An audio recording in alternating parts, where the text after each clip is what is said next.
today include directors, managers, team leaders, and employees from various departments, such as the CRA, Service Canada Immigration, Treasury Board, DFO, Health Canada, and many more. During last week's event, we talked about how the past few months have been out of the norm for many of us, and that we had to adapt to this quick shift to working from home. With that, we had to find ways to balance our work life, such as new training and extra virtual meetings, along with our personal life. We started at full speed, working endless hours overtime to provide virtual and personalized services to public servants and our community. We showed that we can embrace change, show compassion and empathy to make a difference and help others adapt to this new norm. Our ability to maintain good work showed how resilient and agile we really can be. So let's begin with our first guest speaker, Maria Barnes from Victoria, BC. She's a director in the Benefits Delivery Services branch with Service Canada. Originally from Winnipeg, worked for the provincial government of Manitoba in the private and not-for-profit sectors, and taught at 3 Canadian universities. Today, Maria joins us to discuss resiliency in a pandemic response. Maria, over to you. Merci beaucoup, Sarah. Bienvenue. Bonjour tout le monde. It's a real pleasure to be with you today and to participate in part 2 of the 2-part series. Speaking to you from my home in Metchosin, BC, so it's about a 30-minute drive outside of Victoria, and I'm delighted to have some experience working remotely under my belt. So currently 2 days a week, I'm working from home and did not have that option throughout my career. So really happy to have that experience and to fully embrace it. We have about 60 minutes scheduled today before we turn it over to Michael Chang, and I do have to sign off at the hour. I just have another meeting that I cannot miss, but would just ask you as we go through the presentation to think about questions. I find the Q&A portion is always the most rich for me, and it really helps me tailor any comments that I have to things you've been preoccupied with, questions you might have during this interesting time, and also leveraging the brain trust of all of the amazing participants that we have today joining us. You'll see from the title slide of the deck that this presentation was really test run. I kicked the tires at the University of Victoria. July 2nd, I believe, was the date, just following Canada Day. So I'm an adjunct assistant professor at UVic, going into my second term of 3-year term, so going into year 4, I guess. And in talking with a faculty member there, we are discussing some mentoring and some strategic planning activities in the fall. I was mentioning my current operational reality about 2 to 3 months ago, happened to mention that, and was asked to participate in a COVID-19 webinar. So you'll see that obviously the audience today is a very savvy group, understanding the Government of Canada context, whereas with UVic I was just using my own experience as a federal public servant, leading in a time of uncertainty, and really talking about some things that struck me as being important from both an organizational and personal perspective on the topic of resilience. So that's really going to be my focus today. When I was speaking to UVic just that week, coincidentally, I think it was a day or 2 before, I had seen a Canada School of Public Service executive learning series, and I wasn't sure that the deck that I had drafted for UVic was really meeting the mark. And interestingly, the school had identified the importance of finding opportunities in challenging times, honing leadership skills for the future, engaging virtual teams and colleagues, achieving results in turbulent times, and defining wellness in what is our current reality, that in pandemic response. So I think the school has a really good pulse check on what's top of mind. So it was nice to see that how I had framed the deck was included some topics that others had been thinking of as well. So when I talk to you today about individual and organizational resilience, I'm really focusing obviously on what I know best, which is a case study, my role, my challenges, my reactions, my agency in the situation. Obviously, I come to work every day as more than a one-dimensional person. I have a family, I have a personal life, I have those commitments to balance. So when Sarah talked about work-life balance, that was something that really piqued my interest in planning this session. But also, I am situated in a really large organization that exceeded my expectations. So if you had asked me 6 months ago and you could predict the future and say, well, we've got this COVID-19 crisis coming, it's going to sort of hit in a big way, I wouldn't have anticipated we would be able to be as agile and resilient as we were. So I'll talk a little bit about that. And certainly very fortunate to work in an organization, although most of my work is virtual, whether I'm in the office or at home, having colleagues, my boss, direct reports, a broader team, that really responded to some very smart situational or local, regional, departmental, and government of Canada leadership realities. So yeah, just the outline of the deck that I have prepared today. We're going to start with a quick icebreaker, which will be a really interactive way to start. I wanted to spend a bit of time situating the context that existed prior to COVID-19 and also where we are post-coronavirus. As I mentioned, I'll be reflecting on resilience. Very excited to have seen the deck in advance that Michael prepared, because he really takes a deep dive into this topic of resilience and many other important considerations. And also, as I mentioned, the actions that I took and the next steps, kind of where I go from here. And as I mentioned earlier, really excited to take your questions and comments. So I have to kind of frame before going to the next slide that I'm not an official spokesperson for my department, which is ESDC Service Canada. The views expressed today are my own, and it really was a focus on my own journey prior and during the pandemic as someone who was responding, as all of you were, in different ways. And I should maybe explain a bit the connection with you, Vic. So there is really a strong foundation of social science that I drew upon to kind of come to some of these conclusions. And really my background, if anything else, is as a researcher. So collecting, analyzing, and reporting on data in the aggregate. So actually to spend a bit of time thinking about myself and talking about it in a personal way was a bit of a leap, a bit of a stretch. So here we go. So the next slide is really an opportunity to ask all of you to reflect. If you have a piece of paper or something to jot a few notes down, that would be fantastic. We're going to spend about 5 minutes on this slide. And what I'd ask you to do is just pause and describe a time to yourself when you were proud of something that you accomplished. So if you can jot down a few bullet form notes on that, and I'll be starting the timer for 2 minutes. So if you could just find that point in time for you, as well as jotting down some elements of that, just to bring your focus back to that point in time that you were proud of something you accomplished. Thanks.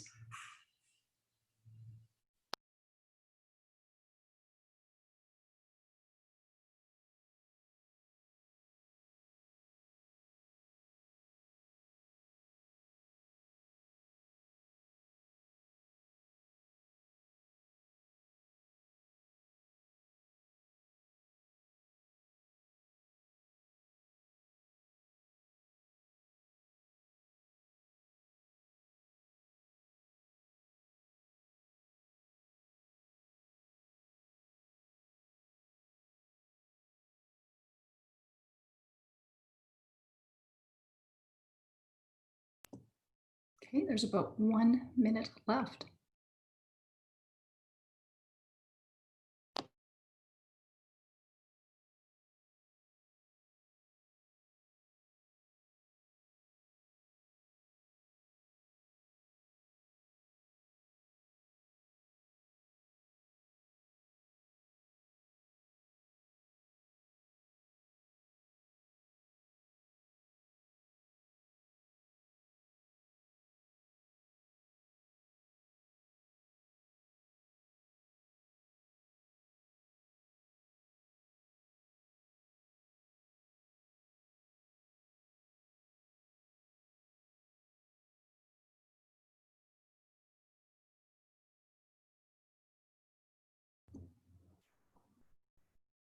Okay, so we'll just get you to wrap up that description of the time. This is just for you. And then there is a part two. And I saw, Michael, you were sharing your piece of paper. Looks like you've got some extra space there, which is great. So I'm going to set the timer for another 2 minutes. And what I'd like to ask everyone to do is jot down how you felt in the last 2 minutes when you were reflecting on that period of time when you were proud of something you accomplished. And if you'd like, totally optional, if you want to share a couple of words of how you felt, feel free to include that in the chat for others to see. So don't look at the chat just yet. Just focus on your own experience and how you felt in the last 2 minutes as you were jotting down that memory or memories. So setting the timer for 2 minutes.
Okay, so 1 more minute, jotting down how you felt when you recalled that period or time of accomplishment.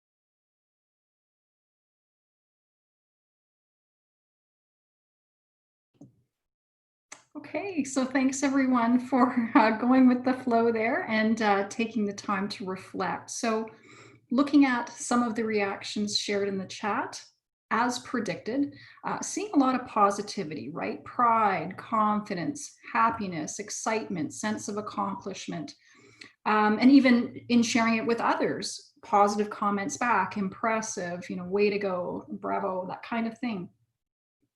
And so here's the point. If we look at neuroscience literature, when you do this kind of exercise and you go back in time and you think about, or indeed share with yourself and others, the effect on the brain of doing that exercise is exactly the same as if you were experiencing it all over again. And so the so what, or the purpose of this exercise today, is just to demonstrate, and you'll see this throughout the rest of the deck, that our mindset, our internal dialogue, our mental model is critical in shaping how we experience phenomena, including that of a pandemic. And so you can imagine a different situation where I asked you to think about a time where you felt not supported, not valued, lack of confidence, where you feel you failed. And just that whole framing of a situation can have profound effects on the rest of what we experience subsequently. So we'll go to the next slide. Back to my frame of reference in looking at the personal context pre-coronavirus. So working in a Government of Canada organization, it was a time upon reflection of relative certainty, working with a sense and feeling a sense of safety and security. So for those of you familiar with Abraham Maslow's hierarchy of needs, just that very strong established base. In the work that I do, there was really clear expectations with respect to situational demands. I'm in a client service organization, and so we monitor and track performance and productivity on a real-time basis, but certainly have reports weekly where we can see how we're doing with respect to established targets. The department that I work for had done a fantastic job, and I say this with sincerity. In another federal organization I worked for in the past, I used to have to develop a corporate risk profile. So when I look at the one that's been done 2 years in a row for my department, really the highest impact, highest likelihood of risk affecting ESDC Service Canada prior to COVID-19 was, and I'm quoting it here, that our department will not meet Canadians' rising expectations of receiving government services in an easy to access, timely, accurate, and efficient manner. And so that really spoke to me when I first saw the corporate risk profile a couple of years ago. And it probably explains why I work for an organization federally that was on a multi-year transformational initiative. So we had basically invested in not just continuously improving, but completely shifting our paradigm with respect to being better positioned to meet Canadians' service expectation needs. Just about the organization of 30,000 I work for. So I'm in a regional office. We serve Canadians in 7 jurisdictions, so 3 territories, 4 provinces, meaning that I have colleagues and teams across those 7 jurisdictions. And so the person I report to is a director general, and she's responsible for about 10% of the department's employees. So her workforce is 3,000 people.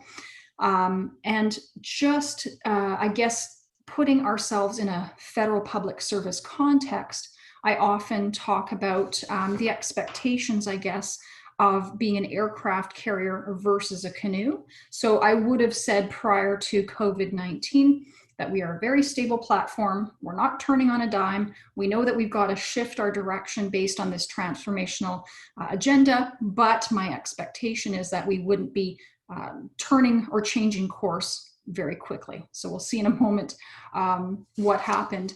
Maybe we can go to the next slide. So the virtual management and collaboration is something that we do on a daily basis just because of the way that we are organized. And this slide really speaks to, on a day-to-day basis, what I would personally experience: way too much to accomplish, very little time to do it, feeling as though we're running a sprint when in fact every day when we're on a marathon course. So a tremendous amount of pride in the work that we do. Very happy to have the people, including colleagues who I think are all rowing in the same service delivery direction. Great team, super employees in terms of having that service delivery commitment. And the program that I'm responsible for delivering basically resolved 227,000 unique client transactions for 3/4 of last fiscal year. We paid double-digit billions of dollars in benefits. So all a good news story. But we are, or were prior to COVID-19, 95% paper-based. So what that means is for most of the citizens we serve, they would have a paper application to complete. They would put that in the mail or drop it off to a Service Canada Centre. And we would then have highly trained, experienced service agents who would then deal with their application to try and provide them with the benefits or the entitlements that they are entitled to. And personally, prior to COVID-19, just being on the road probably every 3 weeks on average. I have 2 teams in Edmonton, 2 separate teams here in Victoria, a couple of teams in Winnipeg.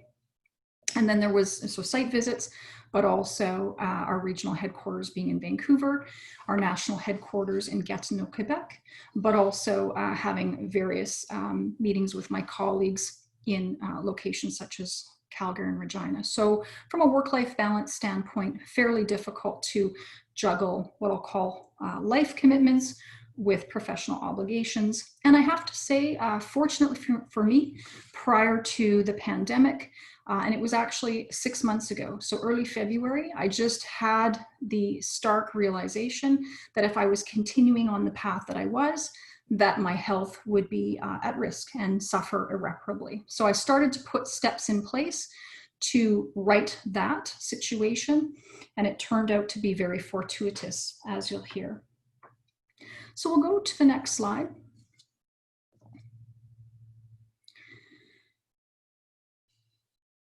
So the context post coronavirus, and I know everyone today has experienced variations on this theme, so probably a little more difficult to take the walk down memory lane to March, when at least our department, mid-March, had the pandemic response.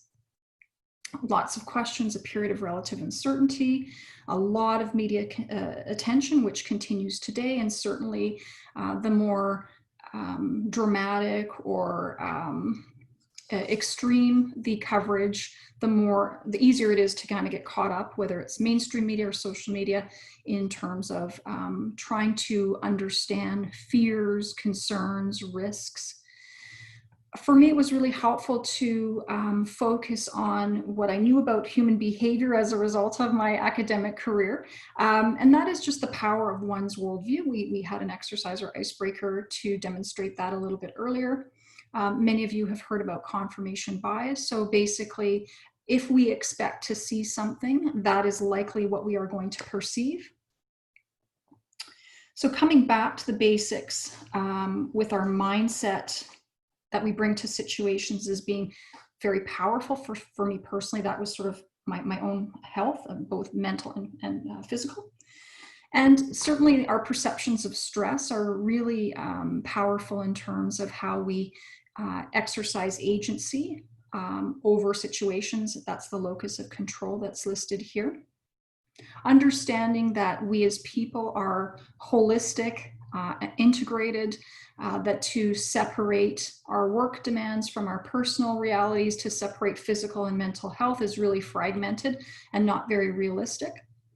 And I think what I saw, and it was having teams located in 3 provincial jurisdictions, where their local responses to the pandemic were timed in different ways, understanding that questions that would come up in BC first perhaps were not yet answered in Alberta, and perhaps hadn't yet been even conceived of in Manitoba, or the reverse, depending on where the COVID-19 situation was in each of those locations.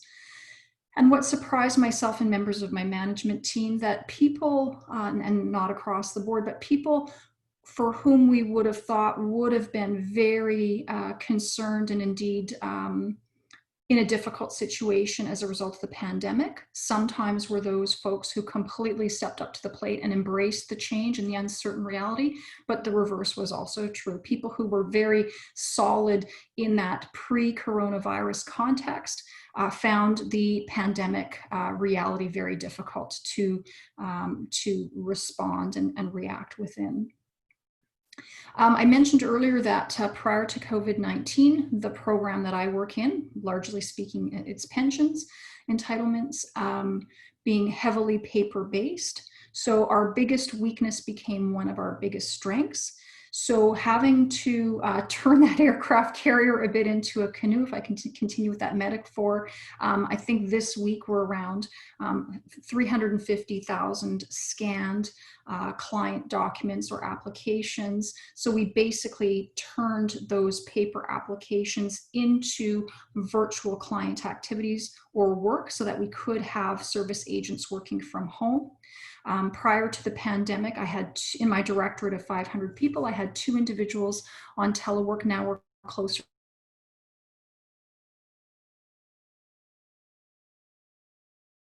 to 2. You're breaking up a bit, Maria. And I think we've lost Maria for a bit.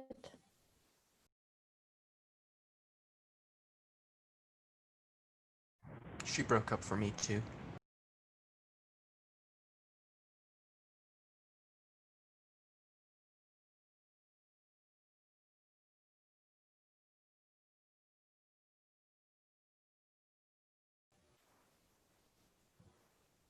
Hi, everyone. Looks like we've lost Maria. Hi, I'm Oh. back now. She's back, yeah. There she My is. Okay, went back to the Zoom screen, so sorry about it. I'm not sure what happened there. that's okay. So glad to be back, and we'll just continue to with the next slide and just talk a little bit about innovation and the importance of valuing change. And so bringing that to an individual level and my own reflections on resilience, and again, really happy to see that Michael will be digging into this a little more deeply subsequently. But really being able to lean into the pandemic response that my department initiated, which was very consistent with the Government of Canada response. So invoking our business continuity plan. For my management team, that meant contacting supervisors who then in mid-March contacted 500 employees and explained the situations or conditions for which they should report to work or should not report to work. The health and safety of those employees was paramount. Having the senior leadership direction very clearly communicated so that we could pass that on to employees through the management and supervisory cadre. And also, I think throughout the pandemic, the strength of situational demands, again, being in a service delivery organization where we have to continue to respond to client needs, really provided a purpose or having a meaningful focus, something that we had very strongly prior to the pandemic, but also something that buoyed us or continued our focus going forward. Leaning back, so working in a regional environment, obviously we don't set policy. Our national headquarter colleagues in pensions do, but we do work for across Canada business delivery, benefits delivery network, pardon me, and having counterparts in other regional offices, being able to leverage lessons learned, derive energy and strength from their best practices, taking some leadership in other areas, and really being a leader, I think, in identifying procedures that could work with a significant workforce all of a sudden working remotely. And having colleagues in our Director General office who were basically such instrumental colleagues in getting us the equipment that we needed. When I talked about those scanning of client activities that came in a paper form, just having a proper number of high efficiency scanners to be able to support the teams who were reporting to the office to be able to do that work on site.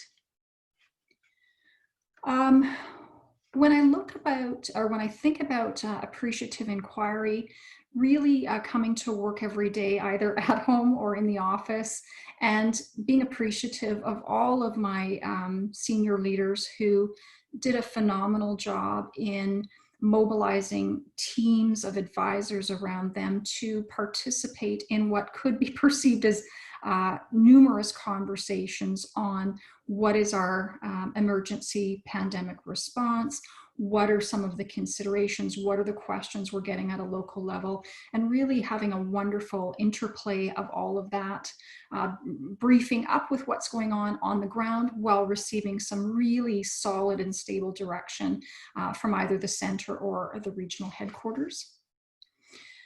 And also just kind of being in the moment. And I think with my management team, just having really candid conversations about none of us having led in a pandemic prior to this point in time, and that we were stronger together, and having that collaborative network to be able to be sounding boards, commiserate with each other, and really be a supportive group. And some of these people are in person in Victoria and some are virtually elsewhere in the region. And really taking pulse checks into our own resilience. And I just provided a link to a BC government self-assessment tool if folks are interested in following up on that. So we'll just go quickly to explaining a couple of individual actions that, looking back, were very energizing for me. I have actually for a number of years been a pretty vocal advocate on the benefits of mentoring, particularly at the systems or organizational level. So it became apparent to me at the start of the pandemic that I didn't have to kind of grapple with some of my questions or concerns alone. Obviously, I had my own peers within my branch, but I wanted to branch out to colleagues who were responsible for other parts of our region's pandemic response and tap into their expertise and their sage guidance. So we have 45 executives in my region, and when I put just a quick call out to see who might be interested in forming an executive peer circle with me, I was surprised that 12 out of 45 responded very enthusiastically. And so just taking that step to set that up, and I have been actually extremely impressed with some of the reflections and the challenges and the ways in which my colleagues, who I don't interact with, they're all over the region on a regular basis, just because we're in different business lines, but just learning from their ability to navigate these interesting times. Our branch, I think, has been a leader in the country in developing a framework that takes us from pandemic response to pandemic recovery. So that's answering the question of what's next. And being asked to identify directorate representatives for that. I was the only one among my branch colleagues to identify individuals at all groups and levels. For the other nominees, it was people in supervisory or management positions, and just having that confidence in people at all levels of the organization to participate in this important planning work going forward has been an approach that the branch is adopting when we do our second phase to that transition framework. So just trusting people to be able to be a part, sort of that bottom-up planning versus the traditional top-down approach has been really exciting to see. And then in terms of investing in my own health, both mentally and physically, I came to work every day in a pandemic thinking there's probably 1,000 reasons not to do the things that I would normally do to stay well, and just being completely firm in my boundaries.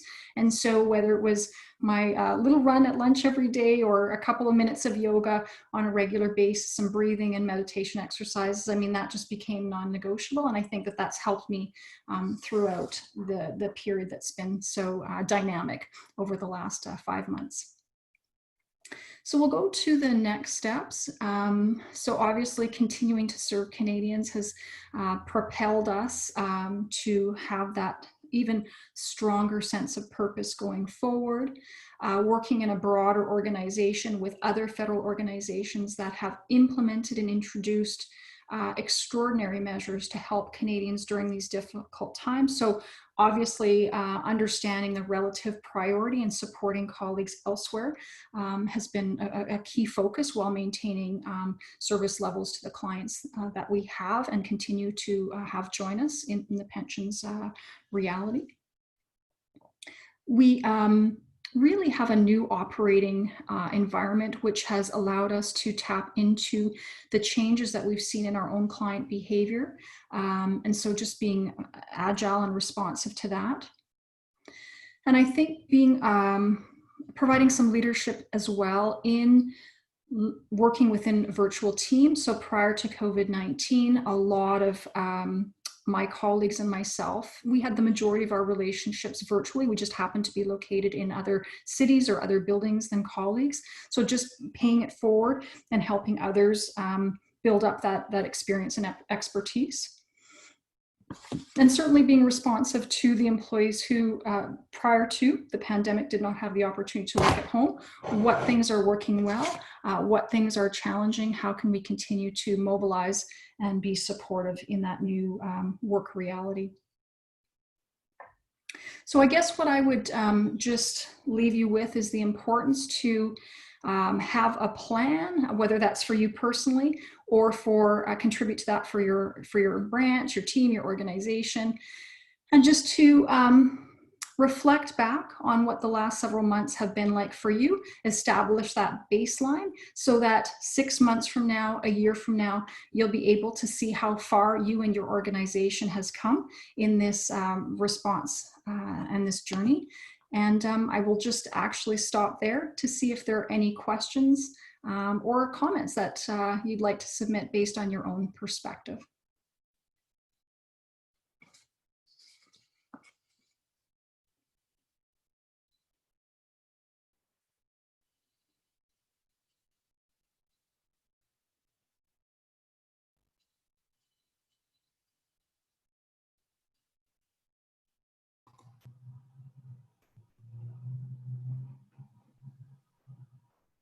So there's a comment there saying, thank you so much, Maria. I really appreciate the idea of the peer circle you created.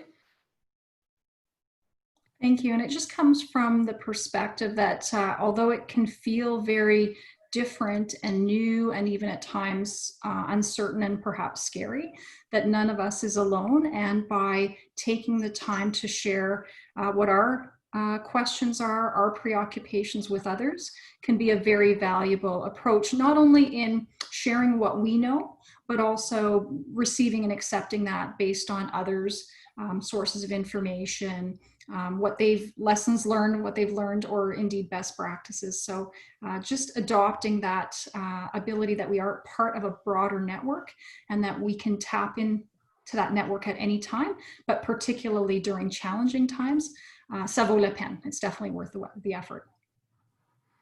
Perfect. Yeah, so just it's hard to be vulnerable with people. Any tips for that, Maria?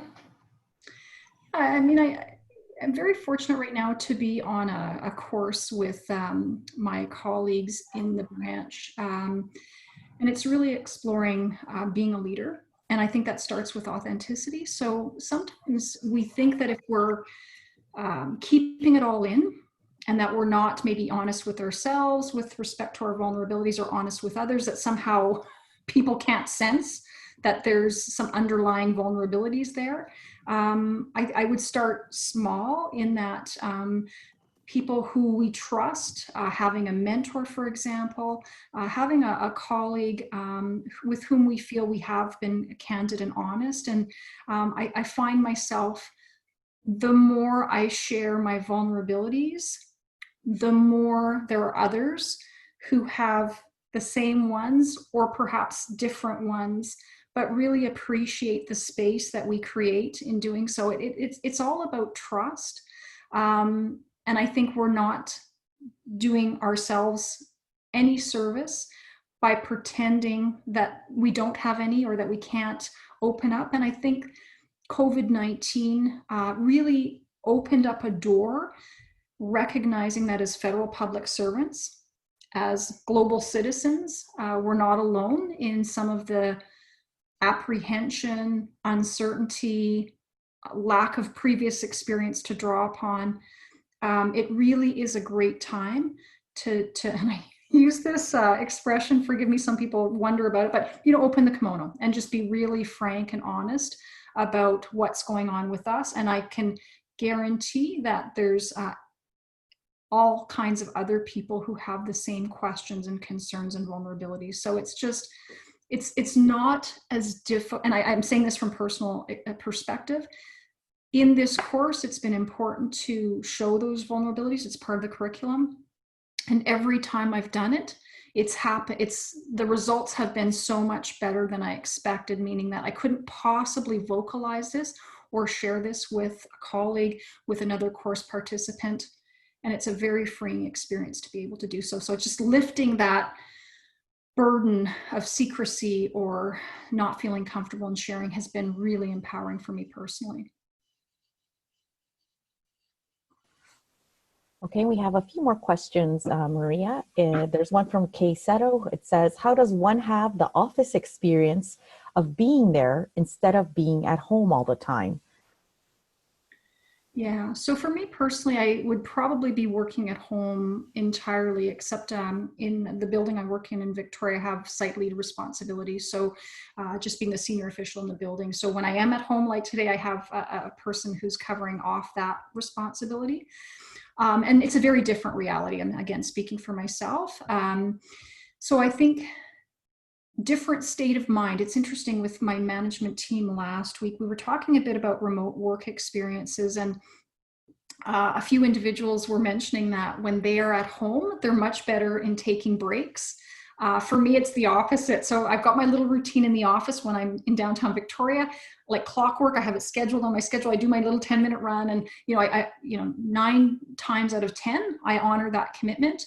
At home, it's like 9 times out of 10, I don't honor that commitment. So it's just being mindful of what the difference is and trying to achieve that similar when something is a priority, like our personal health.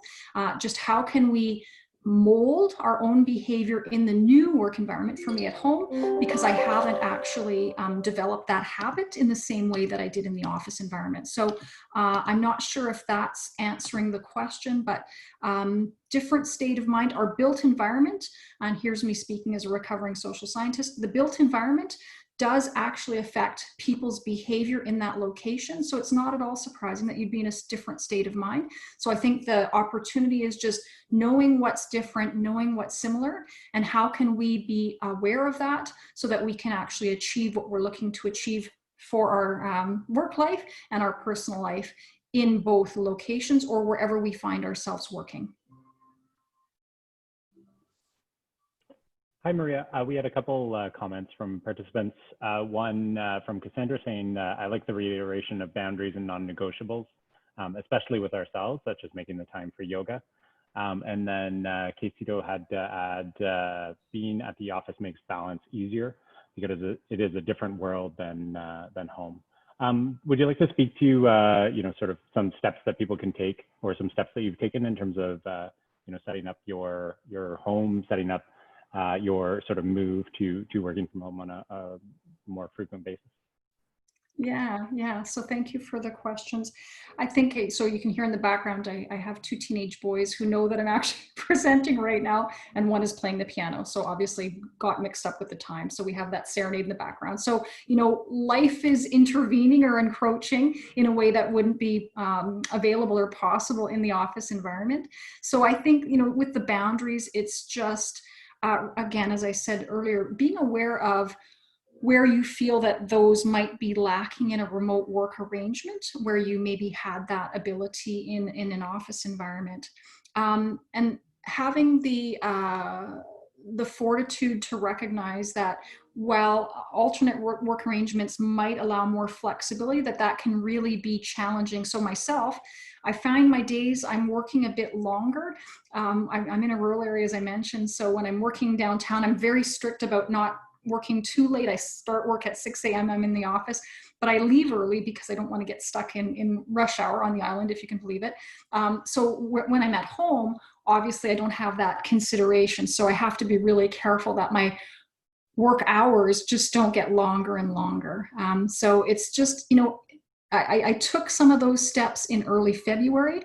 The world did not end because I started creating my boundaries. So it's kind of back to the question about vulnerabilities. Sometimes we have these ideas that if we say no or we set them up, that it will be completely unacceptable to our organization. I find quite the opposite. We're walking the talk, we're setting an example for others, and people respect that. So I would just encourage people with any change to start small, test some of these things out, and build the momentum if you get that positive feedback, because you're going to feel better and you're going to feel like you have that agency or locus of control that was mentioned earlier in the presentation.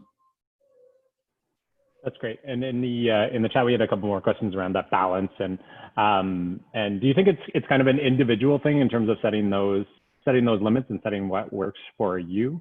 You know, how can, you know, sort of the audience, which I think is mostly made up of, you know, sort of non-manager level employees, kind of have those limits with their supervisor manager? What kind of discussions should they be having?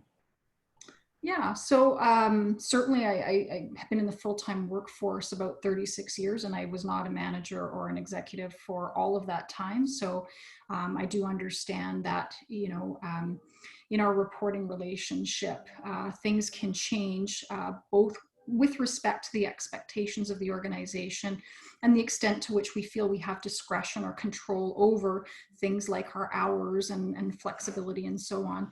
So I think the first step is just being honest with oneself. if you feel that you are mentally coming to work every day healthy, you've got energy, physically you feel good, keep up the good work. If you are noticing either during the pandemic or building up to it, as was my case, that the energy was depleting, that I never got ahead, that there was just always so much work and it was hard to continue to imagine a future at that pace. It's really just having that acknowledgement or that self-awareness to say something has to change. It's like taking that oxygen mask. I know flight analogies are maybe a little bit dated in this current reality, but when you're on a plane, people will always say start the oxygen mask yourself before you can help others. So certainly, whether you're a member of a team, whether you're responsible for others in the workplace, you have some kind of supervisory relationship, you're going to be less than optimally effective if psychologically or physically you are not feeling whole, energized, positive, and so on. And again, I think we might believe that we are masking that or not conveying that, but we are if we're suppressing that. So, I was not a federal public servant for my entire career. I spent 2/3 of my career now with the Government of Canada.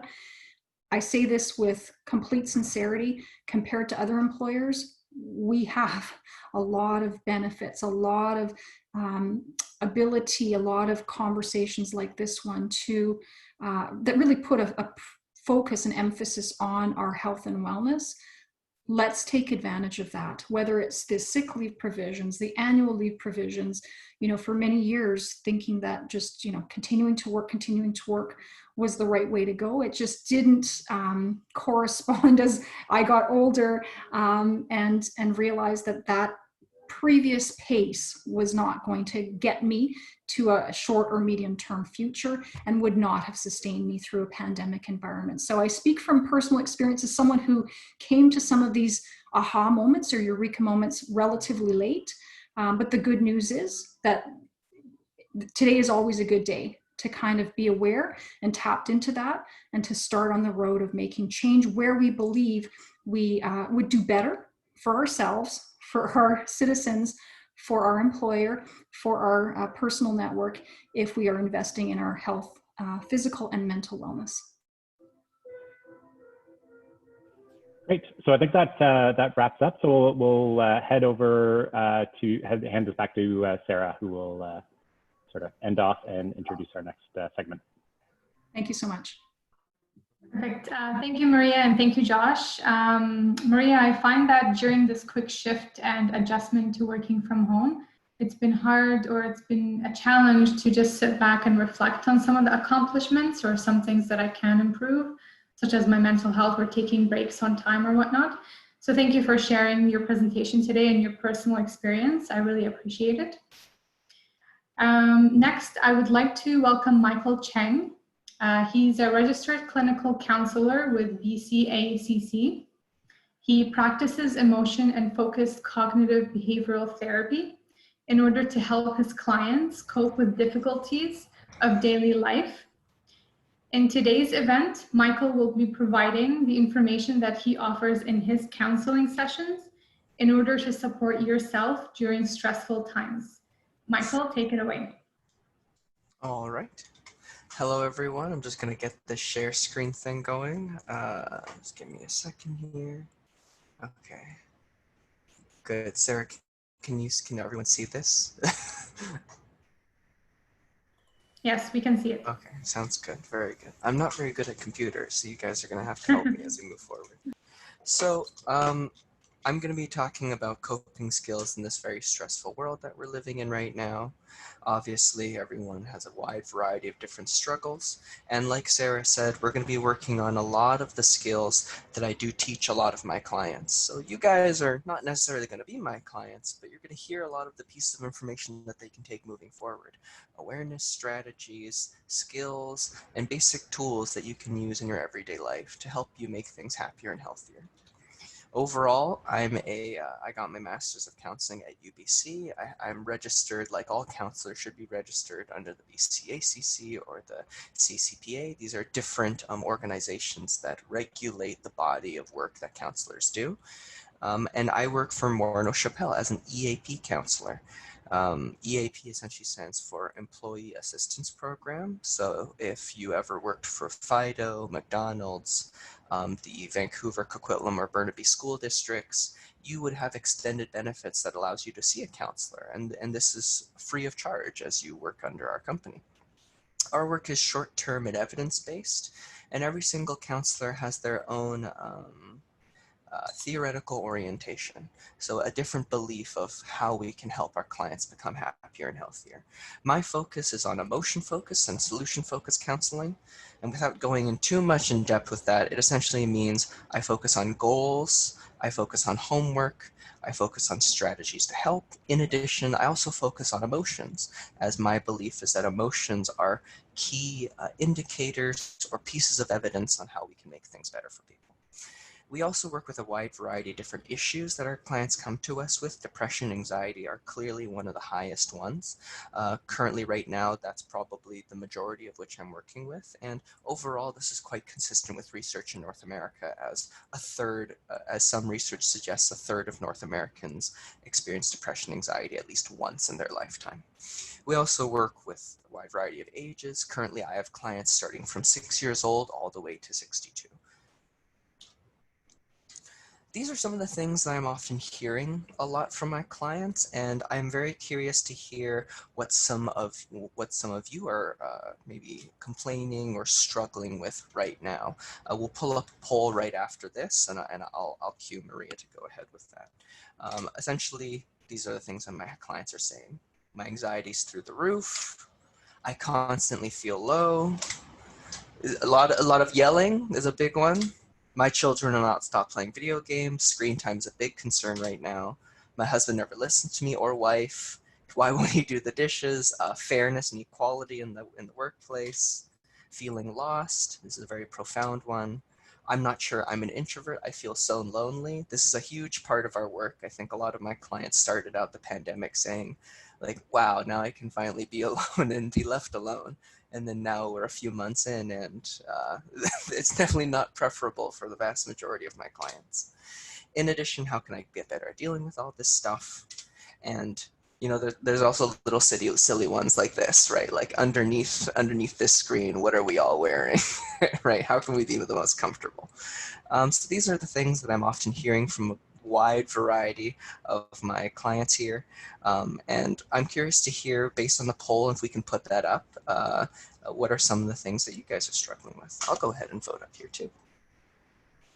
And this is a very general idea, but I'm very curious to hear what you guys are going through as well. Is there a way to see the results, or like how long that takes? Yeah, we're in 17 seconds. I'll stop it at 30 seconds and then share the results with you, Michael. Cool, I'll just wait.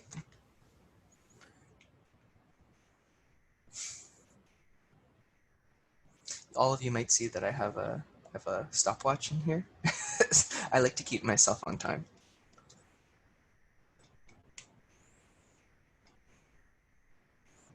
Okay, so this is actually very, very consistent with what we're seeing as well. Mood and stress are probably the vast majority of what our clients are struggling with. Existential is actually starting to play a role as we go further down into this pandemic of like, what is life going to be like now that we have this thing going on? Parenting and communication, those things unfortunately fall to the wayside a little bit, as we have to be a little bit more flexible with our kids because of all the difficulties. And of course, you're in the same room as your wife and or husband, and you're in that room all day, every day, when you normally have a reprieve, you're going to get in a fight. It's a very normal piece. Very good. So this is consistent with clients I'm seeing, and also consistent with the COVID-19 mental health related research as well. Clicking the button. Oh, why isn't it clicking? Okay, good. So overall, we're going to be working on helping you become more resilient, right? That's very similar to what the previous presenter was saying. We're trying to make you more resilient against adversity, stronger, right? These are the 4 factors of a really resilient person. They're resourceful, they have good problem-solving skills. Obviously, this is something we can all totally know. They're more likely to seek help. This one is often one that doesn't come up when people ask, when we ask people, what's a factor of a resilient person? In terms of the concept of trust, we see that people are more willing to trust people who ask for help rather than people who provide help. It's because people who ask for help are often being vulnerable and putting themselves out there, rather than someone who provides help and sometimes might bulldoze in, right? So I'll go more in depth with all of these, but these are the key goals that we're going to try to leave you with today. In addition, they believe they can do something that'll help them manage their feelings, meaning that they're also aware of their feelings. Strong people can contextualize and understand and feel their feelings and do something about it. And also, they're very connected to others, such as friends and family. Are you not resilient if you don't have those connections? No, not necessarily. But these 4 pillars are very, very key in becoming a more resilient person. If you have 3 out of the 4 of these, that's quite wonderful. We usually, in our work with our clients, try to help them get all 4. Today's presentation is going to focus on exactly that, building resilience. First, we're going to identify the problem and describe and understand shame and self-compassion. These are key constructs in this whole presentation. We're also going to identify the symptom of the problem. How does shame impact the body? And what are the symptoms that we might see? Teach awareness exercises, some measurement tools, coping strategies that work and are short and easy for a busy professional like all of you. And of course, improving our communication skills with those people that we love that we are spending too much time with. Throughout this presentation, I'm going to be throwing a lot of things at you. I really want you, all of you, to ask questions as we move through. So we'll slow down the presentation. I'll stop and look at the chat a little bit, and I'll see if I can answer any questions. I really encourage that. Ask a lot of questions. I even added a little thing in the slide for that. I'm also going to ask all of you to get a piece of paper for yourselves as well. We'll do a few exercises, so a pen and paper, that's good enough. So first, we're just going to get started in the mindset of becoming more resilient by providing you with a very simple tool. This is called mindful breathing or bumblebee breathing. And I'm just going to ask all of you to find a comfortable place to sit, and we're going to practice this strategy all together. While we get this strategy started, I just want you all to have your eyes closed, roll the shoulders back, sit very tall, right? Make sure your neck is very long, your shoulders are away from your ears. This might be very uncomfortable if you often have difficult posture. Your feet are going to be planted firmly on the ground. And I want you to pay attention to the before and also the after. And we're going to pull a poll out to see how you feel right after as well. You're also going to notice some very key physical sensations: heart rate, breathing, thoughts, heat and cold, scratchiness in your throat or your chest, and also body tension. And bumblebee breathing is a very weird strategy, but what we know is that doing some form of mindfulness, some form of breathing, 10 breaths 1 time a day, can have benefits to anxiety, depression, and stress, things that all of you are having struggles with. In addition, mindful meditation, which is what this is, can change the overall structure of the brain. Research shows in sometimes 3 to 4 weeks, connections are a lot more quick. Actually, there's more connections, and the way that you react and deal with adversity is a lot quicker and a lot more effective, and you recover a lot better as well. So this is very important. If you can do it consistently, if you can have if you can plan a time to do it, I really encourage you to practice. We're going to practice here today. We're going to do 10 breaths. I'm going to do it with you. My eyes will be closed. Your eyes, it works best if your eyes are closed. And we're just going to breathe in, and right now you're just going to watch me. So first it's going to be an inhale. You're going to hold for 1 to 1.5 seconds. It doesn't matter as long as you form some form of routine. And then you're going to exhale with a deep hum like this. That's all I'm going to ask you to do. We're going to do it 10 times. I'll tell you when to inhale. I'll tell you when to exhale. And then we'll reflect on it at the end. All right? Okay, so let's get started. Inhale. Exhale. Very good, just like that. Eyes closed, body centered. We're going to do 9 more. Inhale. Exhale. Very good. Make sure the exhale is loud and long, right? Make sure that you can annoy your neighbors with this one, right? 8 more. Inhale. Exhale. Inhale. Exhale. Inhale for half. Exhale for half. Now keeping your eyes closed and being aware of your body, notice how the chest falls and the shoulders have relaxed and how there's already a difference. Now the next 5 breaths you're going to do, you're going to inhale much more deeply. That's because your lungs are getting used to the exercise. Let's inhale again for number 6. Inhale. Exhale. Good. 4 more. More deeply. Inhale. Exhale. 3 more. Inhale. Exhale. 2 more. Inhale. Exhale. One last one. Deep breath, loud exhale. Inhale. Exhale.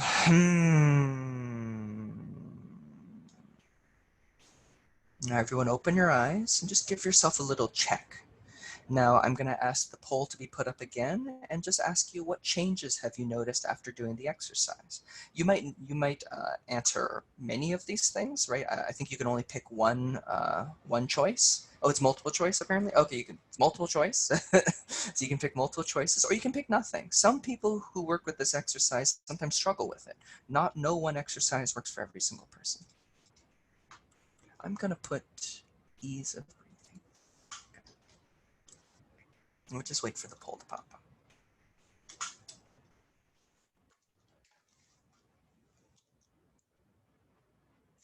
Just really be aware of your body. Remember the after versus the before.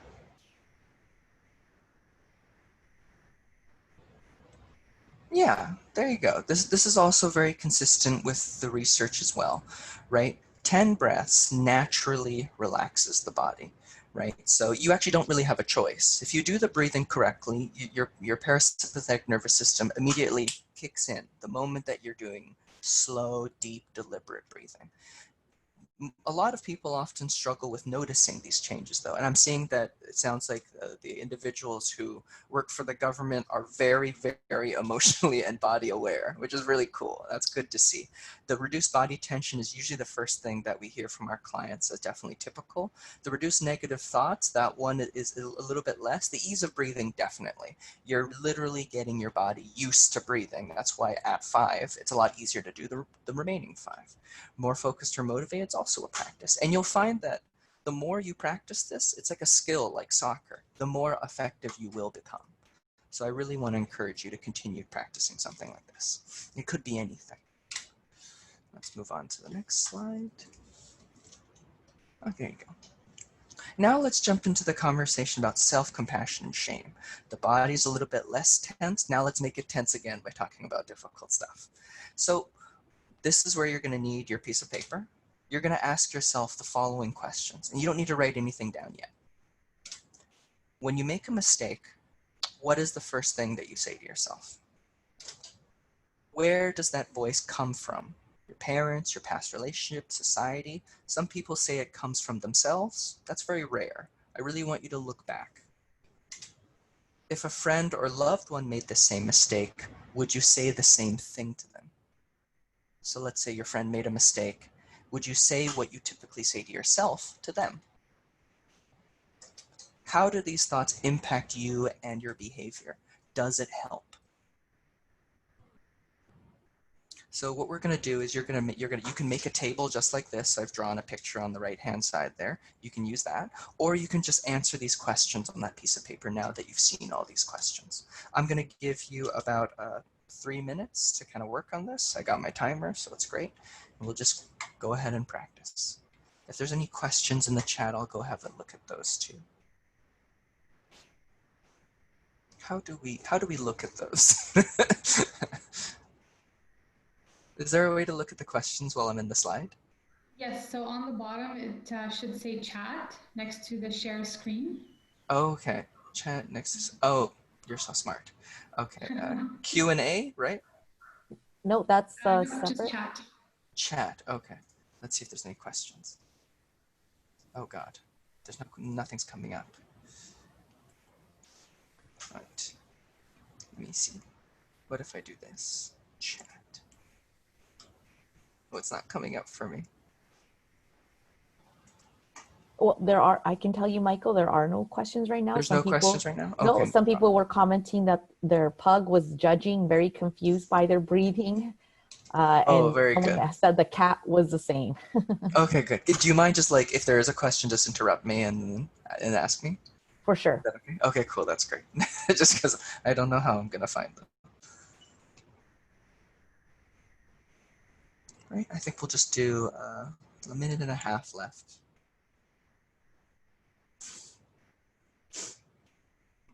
Pugs are very judgmental. I think they're like the cats of dogs. So that makes sense.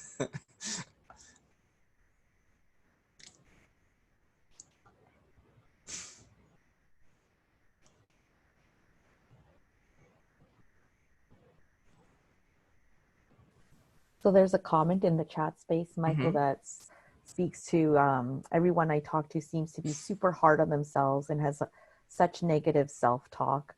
I've gotten better at this in the last few years, but I wish it was something that was taught to us as kids more when we were young. Mm-hmm.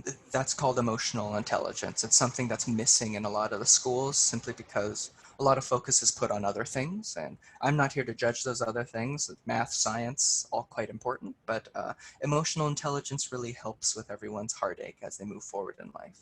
You can be really great at math and science, but when you're starting to feel low moods or anxiety, there has to be something to do about it. And unfortunately, the majority of my clients, I would say probably 90 to 100% struggle with those negative thoughts pretty consistently. Those negative thoughts are actually quite normal to the human existence. The problem is when they become overwhelming, right? When there's more of them and almost no positivity, right? Mm-hmm. Yeah, that's a great question. That's a great, not a question, statement. Do you find that there are other school systems in the world that focus on emotional intelligence, knowing that emotional intelligence is like there's a lot of research showing that those are the skills that we're going to need in the future? I don't know about elementary school or high school, but I know that we can always talk about the Danish or the Nordic countries. They seem to do well at everything, right? So they definitely have a self-compassionate and a reduced shame system within their punitive or like their legal system. So they treat their criminals with reduced shame and they have a lot of self-compassion for them. This is the same in addictions research in North America. There's there's the Housing First initiative in Vancouver. That's very much shame reduced, self-compassion up, right? Putting faith in other people. That's usually what works, right? When we think about self-compassion and shame being things that people often struggle with, we know that how does shame often impact people? It doesn't make them more productive. It doesn't make them reduce their addictions. It doesn't help them with depression or anxiety. It doesn't really help them in any way, right? Most of the time, it just hurts them and keeps them in a hole where they can't get out of it. So there's probably countries that have a focus on it, but I haven't looked into that very much. I do know the Nordic countries do very well overall in mental health, so we can always look to them. Thank you. But yeah, that's the end of our time there. I just want all of you to reflect and think about what you've written here. And this is an activity that you can theoretically do every day.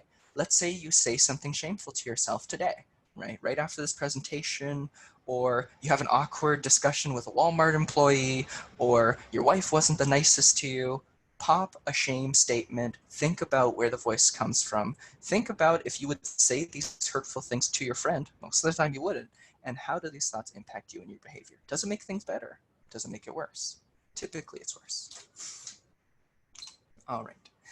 So let's talk a little bit about self-compassion and shame and what we're going to do about it. Overall, self-compassion can be broken down into 3 basic elements. Self-kindness, so that's very, very simple.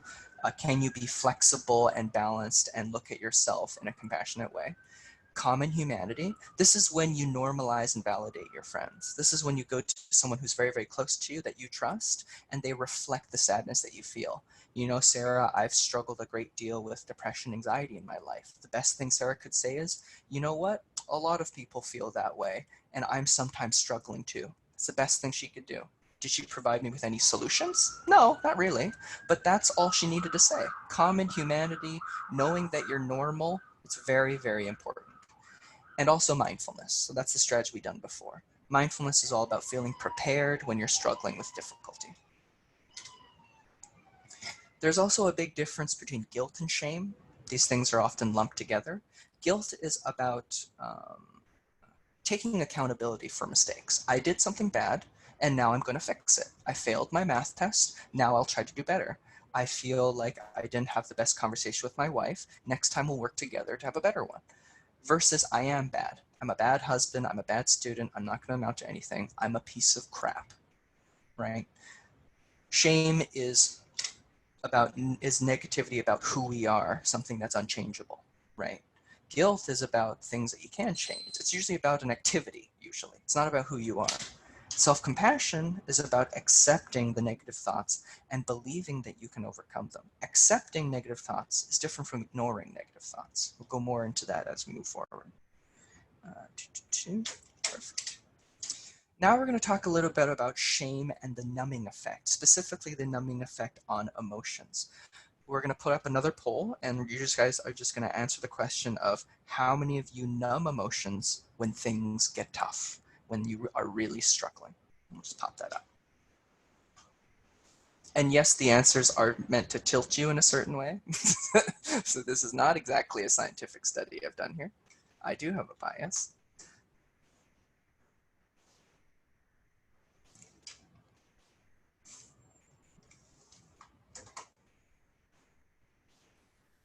So Michael, as people are answering, there are some comments in the chat space. So I'm going to say, if you can, it'd be neat if you could see them, which you should be able to. I think you made me see them, and I don't know how you did that. This is great. So I'm going to end the polling now. Okay. And I'll share the results. Oh, yeah, that's very consistent as well. That's very good. I like this. This is good. It has an even balance. Okay, so let's see what we're having here. Shame is, okay, so from Darcy, we're saying shame is the worst. It's how my mother controls us as children. Yep, people often believe that negative feedback is how we control people, especially when we're really emotional and don't have the skills, right? So that's definitely important. I read this better to success in IQ. Yes, there's definitely a vast variety of research of emotional intelligence being a better indication of success. But unfortunately, in our financially dependent world, emotional intelligence also, in certain criteria and careers, actually can prove failures. So that actually is going against my presentation. But because I'm such a research person, I have to focus on that.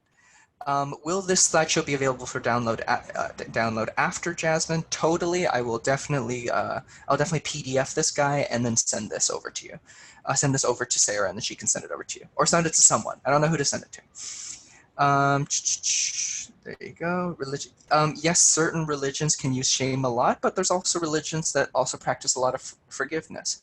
I come from a small town, and my family is also very religious. Forgiveness is a huge part of reducing shame. You made a mistake, son, and here's how you're going to do better. That's something that my dad told me very well, and he was a very evangelical Christian.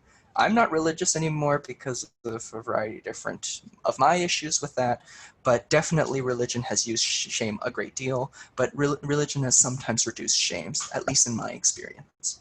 I'm loving that some people are picking the option that I would that I would go against, but we will talk more about that as we move forward. Let's go ahead and keep going with the polls here. Okay, so what does shame often do? Feeling shame often results in very self-destructive behaviors, attacking others, physically, emotionally, cognitively. You often shame the self. Shame is also linked to interpersonal violence, depression, anxiety, addiction, and eating disorders. Nearly all of my clients, whenever I have a discussion with them, one session is spent on shame. A whole hour is spent on the shame that they feel. So this is not something that's quite isolated. Many of my clients come from a variety of different backgrounds. Some of them are high SES, meaning let's say they're doing more financially well. Others are very low SES, they're doing financially more poorly, right? Some of them are high CEOs, lawyers, doctors, police lieutenants, and others are fast food workers. They are servers. They work at a telephone company, right? Everyone feels shame, and it affects you in a wide variety of ways. And often when shame is felt, because it is such a painful feeling, people make a lot of mistakes. The main one is numbing emotions, because we don't like it, right? Like if you're getting shot by bullets, you're probably gonna jump behind a hill and hide from it, right? If there's a fire, you're gonna run away from it. If you're getting attacked by someone, you're gonna get away from it. If emotions are hitting you, you're gonna try your best to distract yourself. Video games, social media, Instagram on social media, one of the worst places for shame. Even just talking with coworkers sometimes can help you become shameful. Comparing yourself, all very key. But unfortunately, when we try to numb the emotions that we label as bad emotions, we often lose out on a lot of the good emotions as well. You cannot selectively numb emotion. When you throw out grief, vulnerability, pain, anxiety, you actually unfortunately get rid of happiness, joy, and excitement as well. That would be like me saying, I don't need my lungs anymore, I'll just throw those out because my heart is enough, right? That just doesn't make any sense because all these things work together. Your emotions are all tied to each other. Without pain, you can't understand happiness, right? Without anger, you can't understand calm because it's the difference that people notice, right?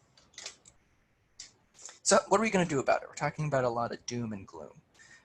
To improve self-compassion and reduce shame, first, shame's greatest ally is silence. Shame is a black ball that we hold in our hands with all of our insecurities, all of the things that people have said to us, all of the abuse, the bullying, the hurtful words that we've created by ourselves. And we hold it and we sit in a little hole and then we bury ourselves with the hole. That's what shame is. The best thing to do with shame is pull yourself out of that hole, go to someone for help.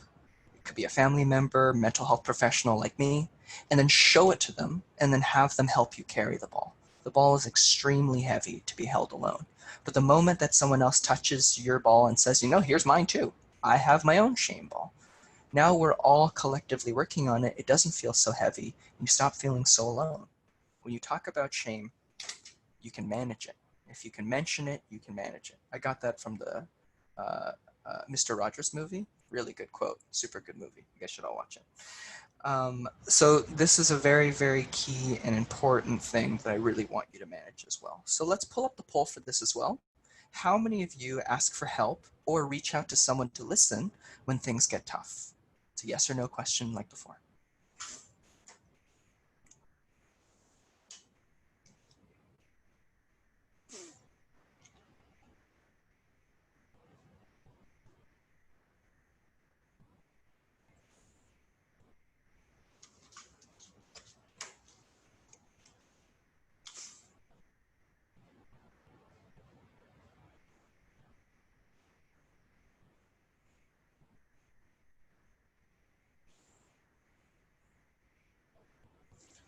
Not me, I can do everything on my own, especially when I can't handle it. Loving that, but also wanting to acknowledge the 30% as well.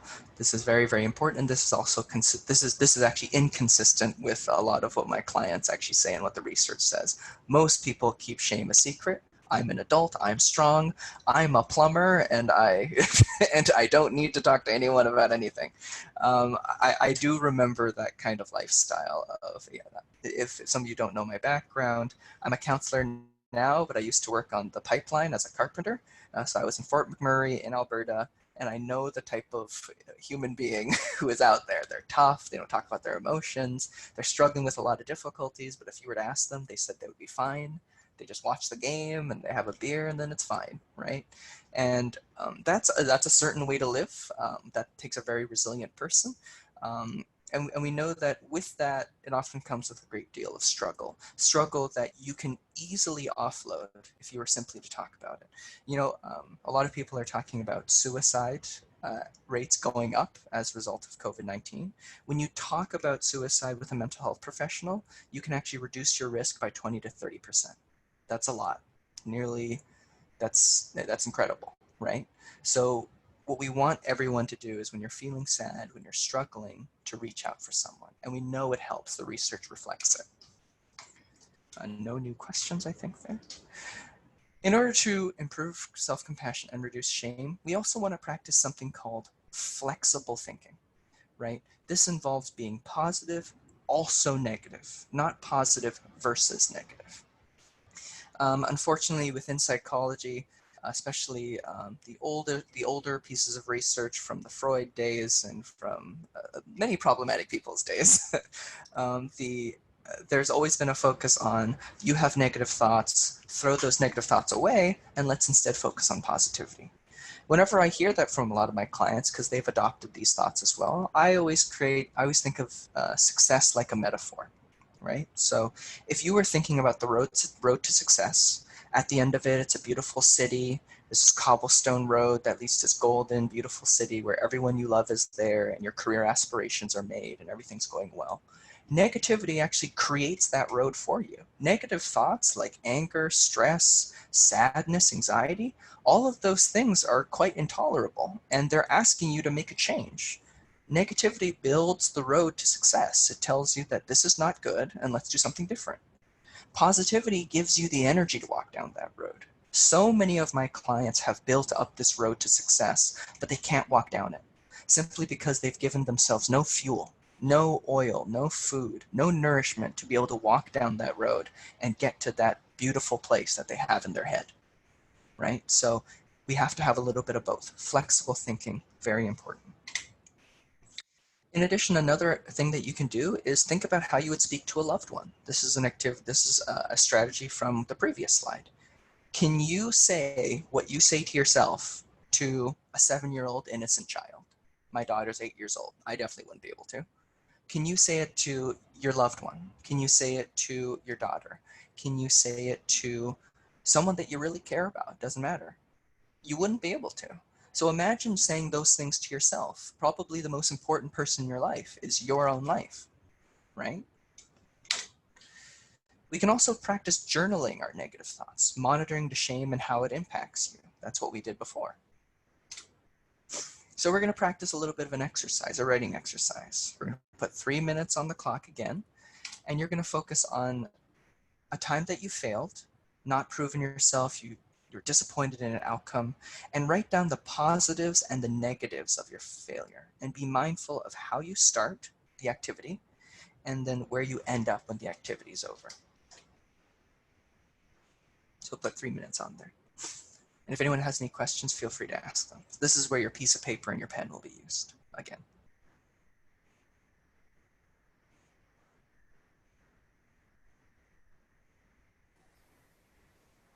Are you able to see the chat, Michael? Not right now, no. Before you were popping it up, and that was super I think it's because when it's the polling. So if you click on the bottom or at the top of your screen, you'll see 3 dots that say more. 3 dots that say more. Okay. And when you click on that, you should see chat. Okay, more chat, yeah. Does it open? Yeah, you popped it up again. No, you did it. You did it. I did it? Okay, yeah. I don't know how. Because you clicked on chat. So that's what's been happening in the chat space. Wonderful. Okay. I personally find it's become easier as I've gotten older, but in family I find I'm the rock, it's a role, easier to ask for help, that is. That makes sense. With time, talking about mental health is getting easier, but still challenging in some offices. Yes, there are some locations in which talking about mental health is very difficult. You're not going to talk about your mental health with all those people that work on the pipeline. You're going to talk about the Pittsburgh Steelers and how they're having a bad season, right? And you have to find the right place in your life. I see the habits of shame. So from Phil Wong, great presentation insight. Thank you so much. I see a lot of my habits and the points about shame and guilt. I'm wondering if the actual recording will be made available. Jasmine answered that. Wonderful. Cool, cool, cool. Good. Do we have the results of the poll? Oh, no, there wasn't a poll for this one. Never mind. No. There's no poll.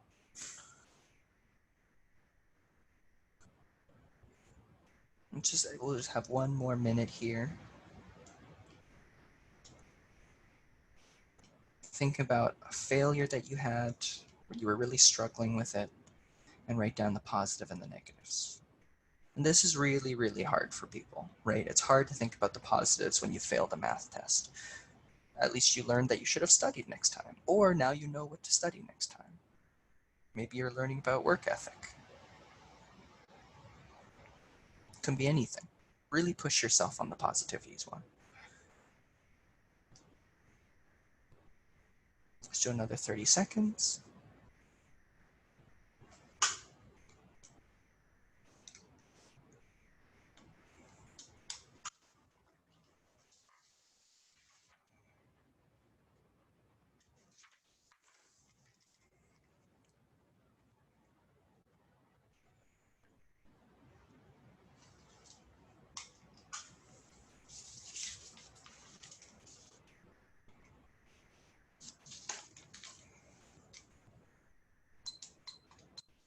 And there you go. Okay.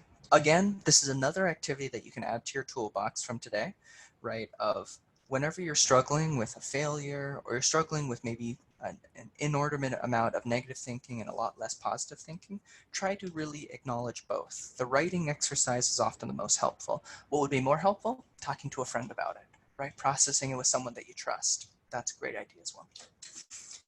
So far in the presentation, we've pretty much acknowledged every single factor of a resilient person.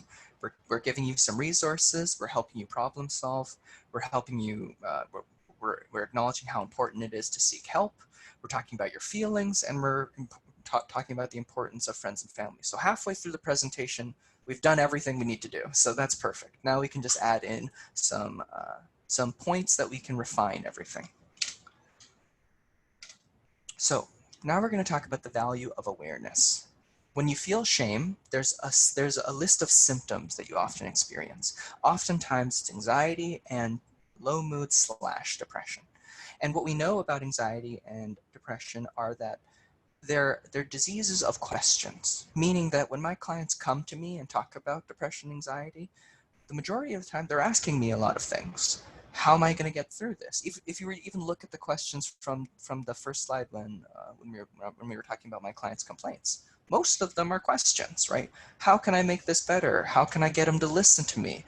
What's going on with me? What's wrong with me? Why can't I just be normal? Why can't I just look like X, Y, and Z type people and do all the things that they do, right? The difficulty with that is the questions aren't answered. So your body, unfortunately, gets into a state of crisis. It has questions, it has needs, they're not being answered. And awareness helps you answer those needs. If you have a measurement tool for how you're feeling, if you have something that helps you understand that you're making progress and the negative thoughts are leaving you and the positive thoughts are coming in, that often answers many of those questions. Even knowing that anxiety and depression are normal things, that can actually improve outcomes of depression and anxiety. It's weird. Just knowing things are normal and that there's nothing wrong that you're doing your best, that can be enough for reducing some of those symptoms. It helps you become more resilient and prepared, right? Without awareness of anxiety and depression and all the symptoms associated with it, personally to you as a human being, you're not going to feel prepared, right? I liken this to the idea of me and you, the participant, walking in the middle of a scary alleyway. Imagine us not being aware. We don't know the signs of a robbery. We don't know if we're in danger or not. We know it's scary, we know it's dark, and then suddenly we get robbed. Oof, that's horrible, right? That's what anxiety and depression does. It surprises you a good chunk of the time. It wakes you up at 3 a.m. It doesn't help with your school performance. When you go to work, you just start crying for no reason, right? When you don't have awareness of those things, those are just dangerous situations where you're not getting helped. But let's say we walk down that same alleyway and we're being prepared, right? So now we know not to go down that alleyway. Now we know how to defend ourselves. Now we know that we should have called the police and because we noticed a lot of dangerous things in this area. Now we know to go down that alleyway with lots of people so we feel safer.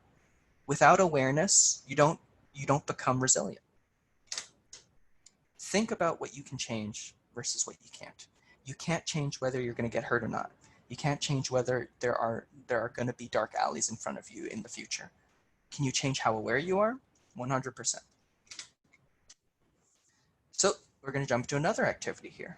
We're going to go and do the deregulation record. This is one of the greatest strategies that I use just based on success with my clients. What you're going to do is you're going to create a table just like this. It doesn't have to look like this. You don't have to color it. You're going to label the left section triggers, the middle section feelings, body sensations, and the right section's what you're going to do about it. On the left side, you're going to write down the things that trigger you, the things that make you angry, sad, confused, excited, worried, anything that really kicks you into gear and gets you into a space of not feeling good. It could be going to work. It could be speaking to that certain coworker that's really challenging. It could be speaking to that certain family member that's really challenging. It could be getting into a meeting with your boss. It could be literally anything, right? Speaking with your children about their behavior. Then in the middle, you're going to start writing down your feelings or your body sensations. How does your body feel when you get hit by these triggers, right? Some of those things that we listed before, negative thoughts, body tension from the pole, anxiety, low mood, temperature changes. I get really hot and sweaty. My breathing becomes difficult. I become less motivated and focused. I sleep worse. I eat bad food. That's a feeling body sensation. What's going on in your body? Then you're going to talk about what you're going to do about it. And in this section, you're just going to write down all of your favorite things that you do. And if you notice that you have trouble filling this one out, we have something for that as we move forward as well. So try your best. We're going to set aside a good amount of time for this activity. We're going to put 5 minutes on the clock here for this one. And I'll be in the chat answering questions if anyone has them.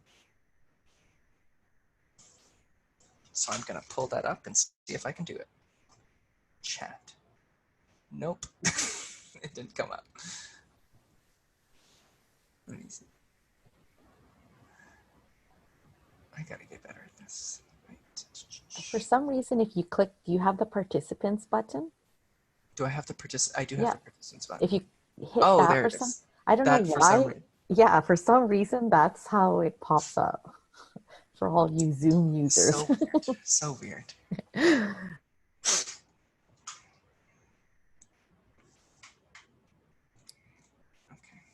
Yeah, so we're going to do a whole 5 minutes for this one. Really pay attention to this activity and make sure it's on a good piece of paper. Reuse the deregulation record. This activity we're doing here is literally a map of your nervous system, right? Your nervous system has needs and things that piss it off, and it needs something done to appease it, right? Imagine feeling anxious, right? And then what you do is when you feel anxious, you might be pushing it down, or you might be trying to do something to distract yourself from anxiety. And notice how that anxiety usually comes back to you, right? We've all done that whole thing of, I feel stress, I'm just going to bury it in my stomach and not feel it anymore. And then 5 a.m. comes around and you wake up for no reason, right? So really, really spend time doing this. This is literally a map of how your body works.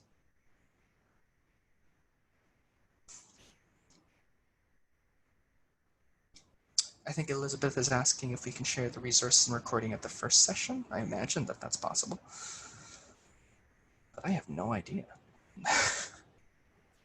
Hey, Michael. Yeah, the recording of the first session is just being uploaded and edited as we speak. So. Cool. You're so helpful. Thank you.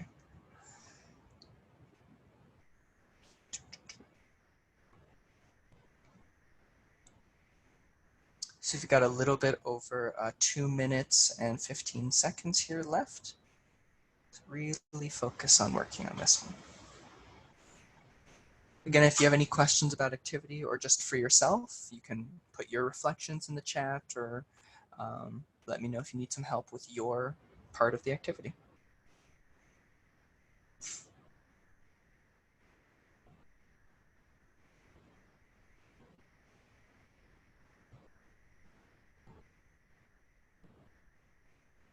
I am awesome. I agree with that.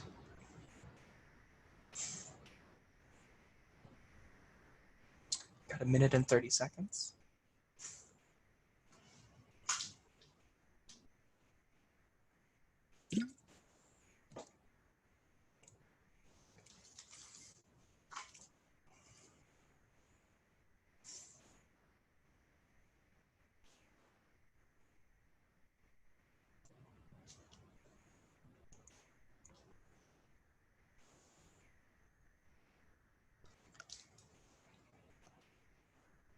We've just got 1 minute left now.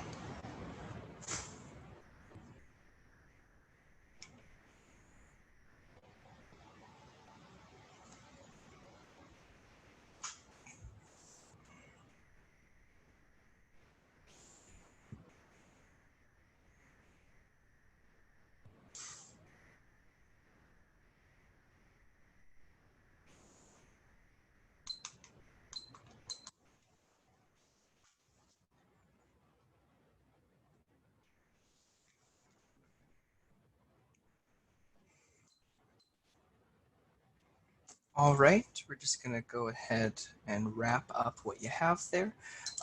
So let's have it. Trigger bad memories on an important day, feeling sad, what do I do? Talk to a family member, paint.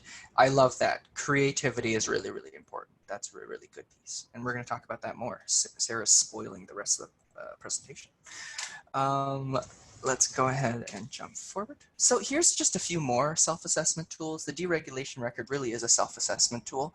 It helps you understand how you're feeling right now. And if you notice that you're making progress in your mental health, use the deregulation record again and write a new one. Maybe the same things that triggered you have less of those symptoms. Let's say you wrote 5 symptoms in for feeling lonely at work. That could be one. Sad, angry, confused, my shoulders get tense, and also I get jittery, right? Imagine a few months down the line, you've gone to counseling, you've moved to a different workplace, and let's say you have 3 of those off, so you only have 2 of those. That's a sign of your progress. So you could actually use this as a way to measure how well you're doing. Mental health is one of those really tricky things in which it's difficult to tell physically and just visually how people are doing, right? You can know somebody who's very happy-go-lucky, assertive, attractive, and very extroverted, and they can be struggling with the most horrific difficulties that you can even imagine, right? It's very different from things like physical health issues that you'd see a doctor for. If Sarah got hit by a car, I could probably tell. If Sarah's struggling with feeling sad, I'm going to have trouble telling. Right? So that's a big, big difference. And that's the same for every single person, right? These are some great resources for other things. The last 2 there, the MDI and the DAS-12, we usually recommend you see a doctor for those. These are essentially assessments that you can do on your own. They're great assessments of progress. Some counselors might ask you to fill these in before you get started. The one that I would ask all of you to do, and I do ask all of my clients to do, is yourpersonality.net. It's a wonderful place. It's a research-oriented website. By going on the website and signing in, you are consenting to having your information used for the research that they're doing. And what they're doing is assessing your personality, how you interact with people, how people interact with you, and who are you closest with in your family and how you can treat them a lot better. It's really a wonderful inventory. It's very expansive. It's about 15 to 20 minutes. If you have time, I would really encourage you to fit that in. So, we've talked about awareness, we've talked about shame. Now let's talk about what we're going to do about those things. What are more things that we can do? So mindfulness is all about this message right here. Ignoring pain makes it worse. To be mindful is to be aware of pain and to have a response to it rather than throw it out. Trying to control thoughts and emotions never truly works. I bet many of you have experienced speaking to someone that you thought you could trust and saying things like, you know, Josh, I feel very sad and I feel very hurt by what you said. And Josh maybe says, oh, have you tried smiling more? Maybe you should go for a run. Have you tried eating cake? That'll make you feel better, right? At least you have your job. Right? These are terrible statements that are meant to try to control thoughts and emotions, and they don't work, right? The only way to control thoughts and emotions is think about not controlling them at all. Think about accepting them. And you'll notice that the thoughts and emotions will slowly go away. The mindfulness exercise at the beginning literally helped you control your emotions a little bit, right? You completed 10 deep breaths. You didn't really do anything to fight your thoughts or emotions. Your body just relaxed. And that's what I'm looking for. Practical strategies rather than weird mind games that we do by ourselves that don't work. Managing the body and practicing more effective behaviors is the only thing we can control. We can control what we're going to do. We can't control what we're going to feel. So we're going to go ahead and jump into an activity. This is called the 5-finger relaxation exercise. It's a visualization activity. The only thing that I need from all of you is one hand, any hand that you would like. Probably picking the dominant one will be more helpful. We're going to close our eyes again, roll the shoulders back, sit in a relaxed posture, and what you're going to do is just raise your hand just like this, right? And you don't have to raise it just like I'm doing it, but just have it up. So this activity involves visualizing. So I want all of you to try to practice visualizing and thinking while you do this activity. Thinking and reminding yourself of times in the past. So our eyes are closed. The first thing we're going to do is bring our thumb to our first finger, kind of like we're doing the OK symbol. And while you're doing that, you're going to try to really feel it. Rotate your thumb around your finger, press hard, relieve pressure. Just notice that it gets warmer because of friction between your thumb and your first finger. And while you do this, I want you to remind yourself of a time where you felt a very healthy fatigue,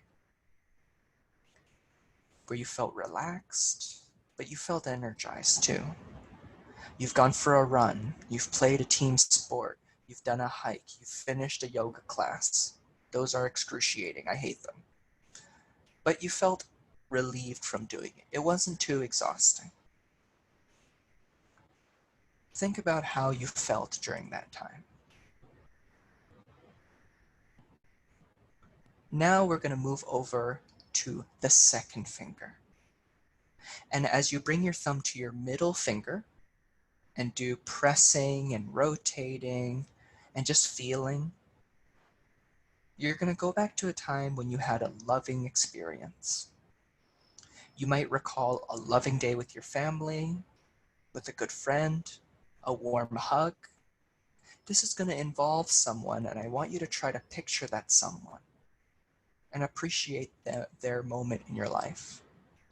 Maybe they're not there anymore. Maybe they are currently. Feel that warmth and that acceptance from that person. Let's move over to the ring finger. Keeping the eyes closed and the body settled, I want you to remember the nicest compliment that you've ever received. Try to accept it now fully. Know that when you accept a compliment from someone, you're really paying them a compliment. You're respecting their opinion of you that they've put out there and taken a chance with. You're showing respect for them.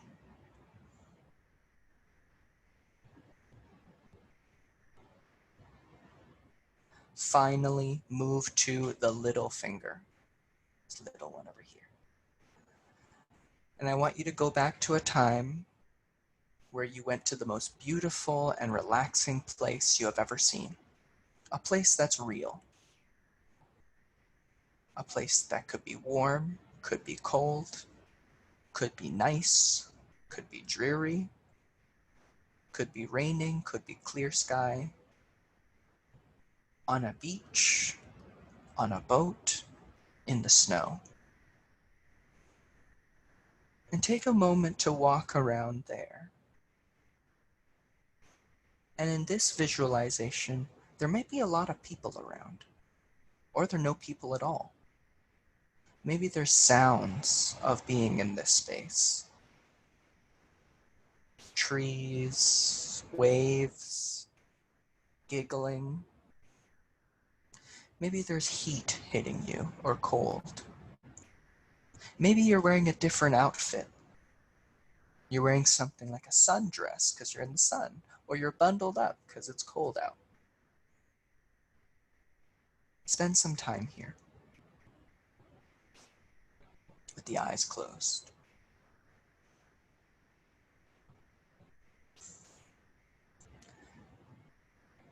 And as you leave this thought behind, I want you to imagine walking away from this place, just like you entered walking in. And try to experiment with touching your thumb to each finger randomly. And see if you can get a piece or a reminder of each visualization that you had. And you might not remember all of them. I definitely didn't the first time I heard the activity. But when you bring your thumb to your first finger right now, can you remember heat, energy, and relaxation? When you bring your thumb to your second finger, can you remember love and acceptance? When you bring your thumb to your third finger, can you remember the nicest compliment that you've ever received? And to practice being gracious and respect that person's compliment. Finally, can you bring your thumb to your last finger and remember the most beautiful place that you've ever been to? A place that's relaxing and calm.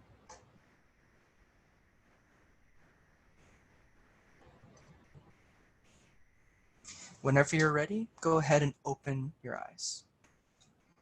And just check in to see how you're feeling.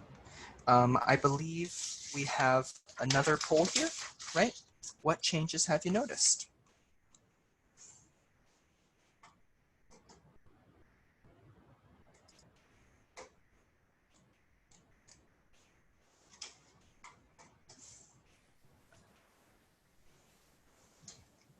Now, this is an activity that a lot of people often struggle with. It's one of the more difficult ones, simply because it's a visualization one rather than a very physical one. So again, feel free to answer honestly. I'm seeing some things in the questions here. Everyone really wants people to send them this presentation. She listens to this message. Exercise is amazing. I'm loving that, Lizzie. That's great. Lizzie, we have the same last name. Maybe you're my sister. The presentation is getting lots of great compliments for me. My head's already too big. My wife is gonna think I'm insufferable. So, okay, let's have a look. Reduce negative thoughts. Body tension, often the one that we always see. Reduce anxiety and stress. This time we saw internal temperature change. That's very cool. So whoever got the internal temperature change, that means you definitely were able to access maybe a warm place or a cold place for the fifth finger. Very cool. I love that. And some people are also referencing the ease of breathing. That's very interesting because we didn't do any, but sometimes people can experience that as well. This is consistent with the research on this activity as well. Very wonderful. Great. So lots of benefits. So let's go jump into the rest of this guy. Let's talk a little bit about loneliness. Let's pull up the poll for this one. How many of you are feeling lonely just as a result of this COVID-19 thing? Let's pop that out.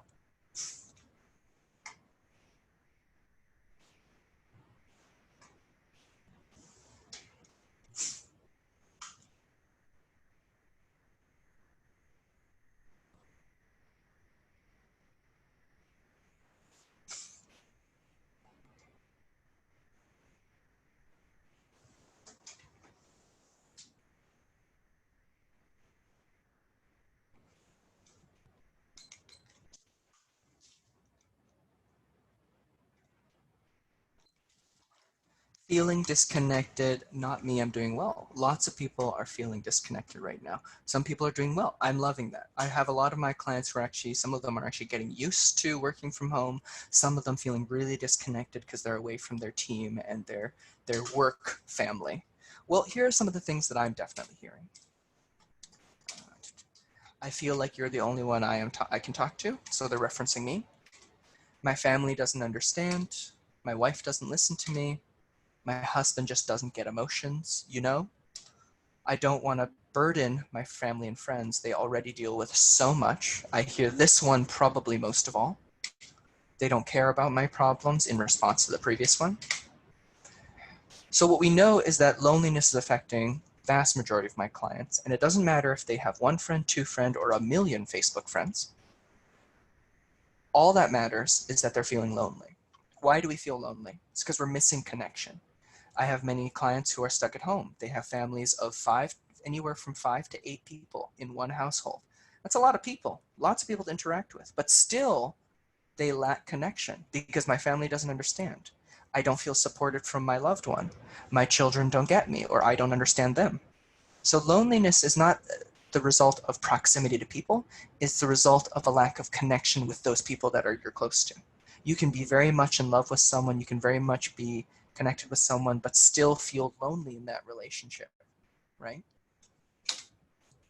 So when we're thinking about loneliness and shame, the two are very much working together. When we're thinking about the three elements of self-compassion, one of them is normalizing, right? So that's having people to speak to about it. Sharing shame and sharing people, great way to combat loneliness, great way to reduce shame. So what are we going to do about it? Creativity. I love the thing that Sarah wrote in the chat about painting. The only unique thing you're ever going to contribute to this world in your life will be born from your creativity. That's a Brene Brown quote. She's super wonderful. You should all watch her videos. Everything that you're going to contribute to this world, any way that you're going to feel fulfillment, is going to be through your creativity. If in your deregulation record you didn't add something about creativity, that's a problem. And you can be creative in a vast majority of different ways. You can paint, you can do music, you can dance, you can exercise, you can work, you can be creative at work if you find opportunities to do so. You can be creative in your parenting, different ways to play with your child, different things that they can do, being creative in teaching them in a more effective way. You know, when the pandemic first started, my daughter was still in the middle of school. I wasn't going to give my 8-year-old daughter math problems. I took her outside and we built a fire in my backyard. That was me being creative, right? We made a small shed for the cats to stay in. They don't use it. That was a big waste of time, but it's something that we could have done. It was being productive. It was being creative. Try to be creative once a week. If you really want to be a happier and healthier person, creativity once a week. That's the prescription. Very important. We can also think about how are your communication skills. Why are you feeling disconnected? Because you're not communicating your feelings. The vast majority of my clients have difficulty with this one. That's something we'll cover later on. Are you reaching out for help when you need it? We've talked about this before. Very important. Are you feeling like a burden, right? Whenever I work with couples, the reason why they don't communicate with each other is because they don't want to burden each other with each other's stuff. So let's say I'm seeing Kevin and Sharon. And I ask Sharon, why aren't you telling Kevin these things that you're telling in this room with me during therapy? She says, well, Kevin's going through so many difficult things. He's not getting promotions at work. He's getting bullied at work. I don't want to put one more thing on there. Now, what do you think Kevin says? Kevin is surprised. Kevin is confused. Kevin knew that Sharon was struggling, but just didn't know why because Sharon wouldn't tell him. So Kevin felt incredible insecurity, anxiety, and worry about the relationship because Sharon didn't tell him anything. So you're burdening your partner, you're burdening your friend, the people that care and love you, by not telling them because they know when you're having a hard time. Whenever I work with kids, children, adolescents that still live at home, and I ask them about their parents' divorce, they universally all saw it coming, 100% of them. Did you know that your mom and dad were going to get divorced? Yeah. How did you know? Well, it was just weird at home and it was different from what my friends' families were like. Everyone knows when you're struggling. If you don't mention it, you're not going to manage it. And you're going to actually make people around you who love you and want to take care of you, they're going to have trouble managing it as well. So do not feel like a burden. Talk about it. You burden people by not talking about it. So resilience and communication, very, very key if we're thinking about moving forward. Here's one of the best strategies that we've ever seen before in communication, nonviolent communication by Marshall Rosenberg, right? It's a book, it's very small, it's $15 on Amazon, it's about that thick, right? Big, giant print. And it talks about 4 basic principles of communication. And these are best used and best practice when you're having conflicts with your partner. And we're gonna actually practice this today. We're gonna pull out that pen and pencil again. But before we get started with that, let's pull up the poll that says how many of you would rate yourself as a good communicator. Let's pull that one up.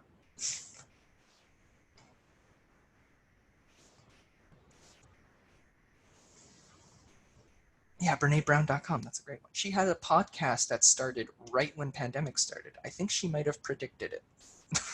Right in March, she started her podcast. Very weird.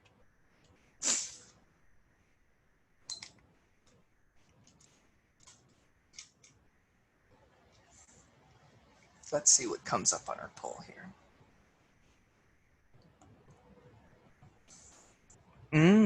This is very 50-50. Yeah, this is also consistent with the research. Yeah, that's very, very good. I like that. So what we know is that the vast majority of my clients, they are often good communicators in certain situations. They're not good communicators when they're emotional, when they're struggling, when they're anxious. So usually what we do with those clients is we practice the skills that I've already taught you. The 2 different mindfulness skills, bumblebee breathing, 5-finger relaxation, talking about it with a partner, disengaging from the situation. There's a lot of variety of different skills. This is something that you can use once you have calmed yourself down and you can jump in. So let's use the example of someone has slighted you, has made you angry. First, we're gonna first calm ourselves down and use a mindfulness strategy. We're gonna maybe leave the situation and then come back and speak to them. Once we do that, we're now going to formulate a plan of how we're going to speak to them. And we're going to think about the 4 steps outlined by Marshall Rosenberg in his book. Marshall Rosenberg, just by the way, for his research effectiveness, he's used this in couples, families, parent to child. He's also used it in the Israel and Palestine conflict. You can imagine Rosenberg is an extremely Jewish name, right? So it works, right? This is a research-based process. So first, we want to objectively understand what the behavior was. Honey, when you slammed the door in my face because you said that I did the laundry wrong. These are all facts, and these are all things that have been done, and you've also said them in a timely manner. That's very important.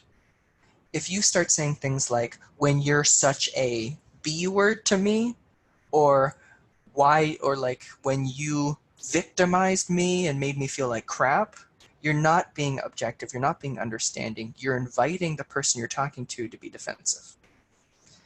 So we want to be objective. So now we go into step 2. This is one of the hardest steps. Talk about a feeling or body sensation. We can take some of the ones from the deregulation record. Honey, when you slammed the door in my face because you said that I did the laundry wrong, I felt sad, concerned, and worried. Very simple. Just list out how you feel. It can be one word, it can be lots of words. Now you talk about your personal needs. And these are very important as well. What are your personal needs with this person? If it's my wife, I want caring, love, empathy, trust, patience, vast variety of these concepts. What I don't need from my wife is to not yell at me for doing the laundry. What I don't need from my wife is to wash the dishes more. What I don't need from my wife is to take care of my daughter more. That's not what I'm looking for, right?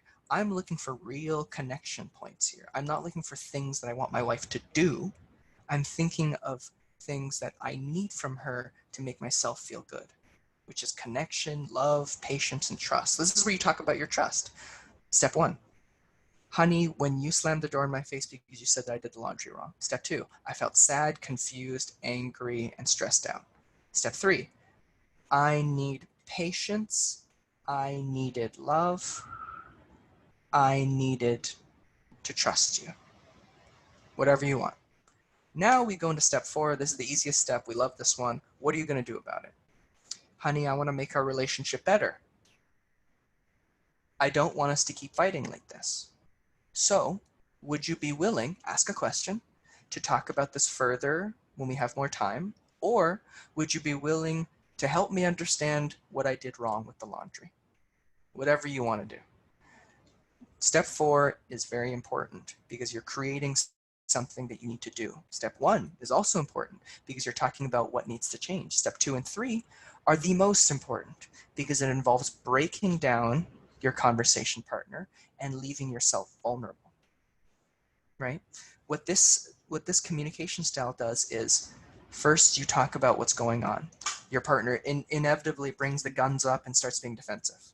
Now you use feelings and needs to talk about how you feel and how you've been profoundly hurt by them by not attacking them. They lower their guns, and now you make a plan because they're ready to go. Without all 4 steps, the whole process doesn't work. The vast majority of my clients probably do 1 or 2 of these things. And you can see that without all 4 steps, the statements become very confusing. If we take out step 2 and 3, and we just do 1 and 4, that's your boss talking to you. Josh, I need you to go ahead and fill in these reports. You didn't do them, and now you're going to do them by Friday. That's what step 1 and 4 sounds like. What if we just do step 1, 2, and 3 with no plan? Now we're confused as to what I'm supposed to do with all these feelings. What if I leave step 1 out? Why are you telling me about your feelings? What the hell did I do wrong? Right? All 4 steps must be honored, and they all must be done. That's why I usually encourage people to write these down.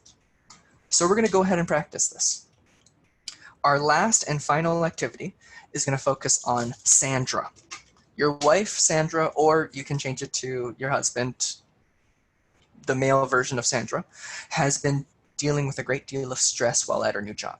As she transitions to her newly promoted position, you find that she is much more irritable and you've been having more arguments with her lately. You decide to speak to her after she yells at you for being 5 minutes late for picking up the kids from school.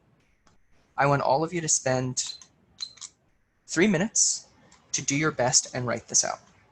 I've given you some sentence stems here. So some things that you can try to start your sentence with. And I'll let you guys go with it. So 3 minutes. So objective. Today I noticed that you, whatever, whatever. I felt, whatever, whatever. I needed, or I need, da, da, da, da. And I want to make our relationship better. Always start with that. It's very important. So you talk about you talk about why you're you talk about why you're asking for this change in behavior, and then ask a question. Would you be willing to? So we'll do 3 minutes on this one. I'm gonna open up the chat to see if I can see if anyone has any questions.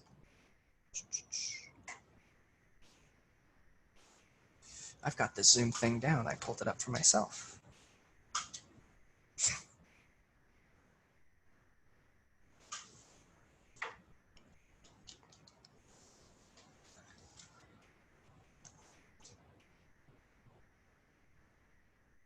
Again, if anyone has any questions about how their sentence sounds, feel free to put it in the chat so I can see it and see how you could do better at it. Yeah.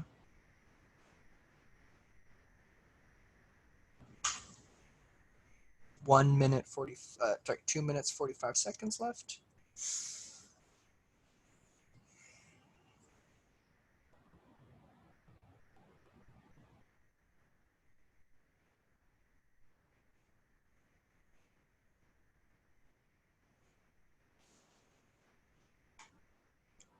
When you're using this at home, you definitely want to write this down first. It sounds super weird if you if you try to guess it out, right? So that's why we're rehearsing it today. We're practicing.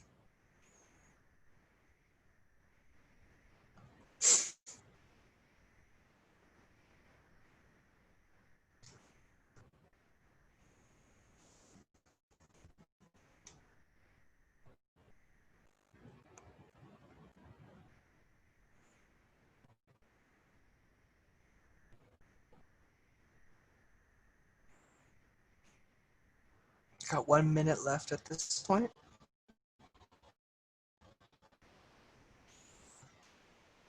Doesn't have to be perfect. Just make sure you have all 4 steps.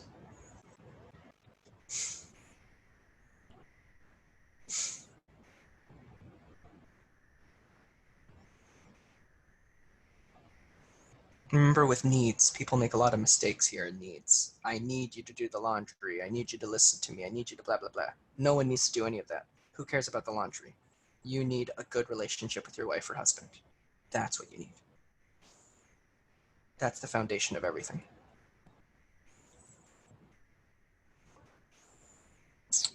All right, go ahead and wrap up your statements there, and let's move on. Again, another strategy that you can use moving forward.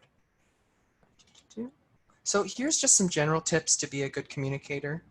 You're going to want to slow down your speech and your thoughts, right? So practice Obama talk. This is one of the things I tell a lot of my public speakers. Practice envisioning how Obama sounds and just how he speaks, and just imagine yourself speaking like that. Hello, my name is Obama. And how he does those weird stops in the middle, that's purposeful. That's to allow him to think, not say offensive things, and relax, right? When you speak slow, your body slows down too. So I really want to encourage you to do that. Hello, my name is Obama. My wife is Michelle, and here's what I'm going to do, right? Slow, steady, measured. That's how people respect you. That's how people listen to you. That's how you communicate much more effectively.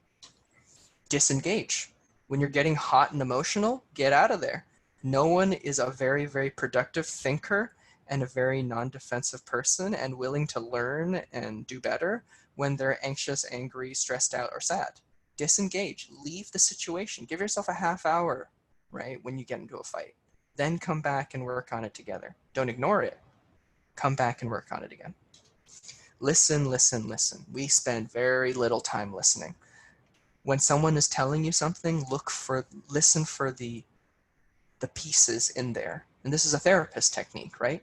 When my client is talking about their boss being troubling and the bullying they're experiencing and complain, I hate the world and it doesn't make sense, I'm thinking in my head, my client's been profoundly hurt. They're feeling insecure. They feel cornered. That's what listening is. Looking for the deeper message, not just listening for the words, the deeper message behind everything. Everything has a deeper message. Monitor body language. Are you being hostile with your hands up? Are you folding your arms, right? Is your chest tall and proud and your shoulders down? There's a difference between how those states of communication are. Be mindful of your body language. We know what positive body language is. You can also look it up if you don't. Breathe. Oh, so important. In the middle of a conversation when you're stressed out, breathe right then and there. Tell them I need a second to breathe. Great idea. Be aware of your needs. What do you need from this conversation? Is the conversation productive? Be generous. This is a really difficult one. Can you assume that your partner, whatever they've done to you that's hurtful, can you assume that they had the best intentions? And this is a difficult one to kind of define. I'll give you one with me and my wife. This is a real situation. My wife is washing the dishes, right? And while she's doing them, she slams all of them into the sink, gets really angry, and walks off. She walks into the room where we sleep, and she slams the door in my face, right? I didn't even do anything, and my daughter didn't do anything. We're just confused. Not to be non-generous at that point would be to think this way. Oh, it must be her time of the month. Or, oh, she's such an angry person. What an asshole. That is not generous.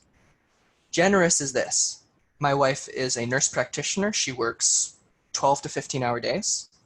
The other hours of the day, she's researching COVID-19 and how to make things better for her patients. She cries endlessly around it because she loses a lot of people. She's not able to see her family or friends. So I'm going to do the dishes. I'm going to be more patient with her.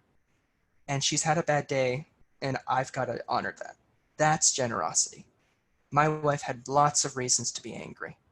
So I have to forgive her for it rather than judging her on it. That's what being generous is. Be generous with the people around you, especially the ones you care about. So here are some of the fundamentals that we've learned in today's practice. Be aware of symptoms and triggers. Be mindful of shame and self-compassion. Be prepared for when you struggle. It's 100% going to happen. Acknowledge negative and positive thinking. They're both important. They both deserve respect. Negativity is building a road. Positivity is walking down it. Ask for help. If you can mention it, you can manage it. Mr. Rogers, great guy. Speak non-violently. Listen empathically. Very key, like we've covered. Practice, consistency, and creativity are keys to being happy and healthy. Do you have a routine? Are you being creative in that routine? Can you practice it and get better at it? do those things. Very important. Here's just some extra resources that we have provided. Brene Brown videos. These things are clickable, so when I send the PDF out, you can feel free to use these.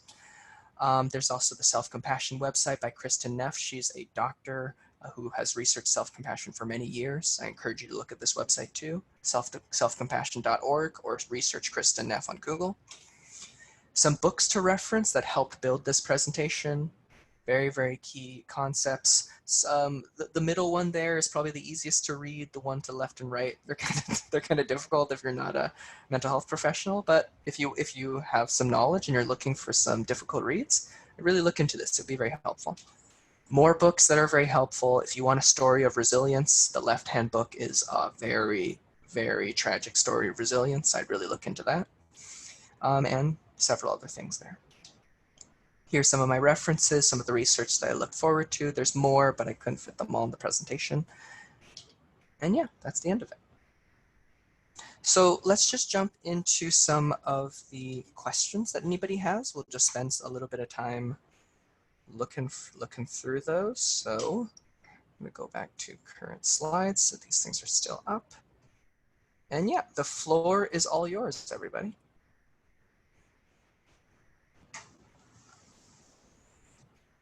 Oh, Hey, Rosie, Michael, Rosie, you're definitely going to need a lot of self-compassion with that.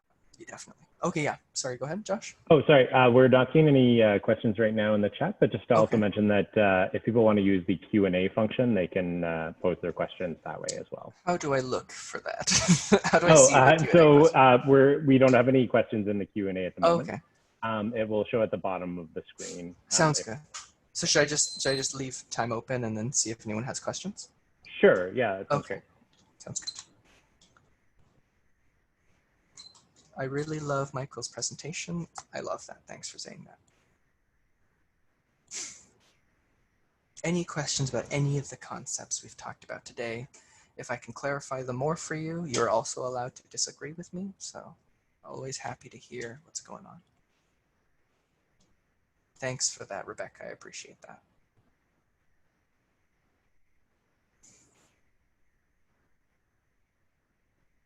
Just a big love fest. This is great.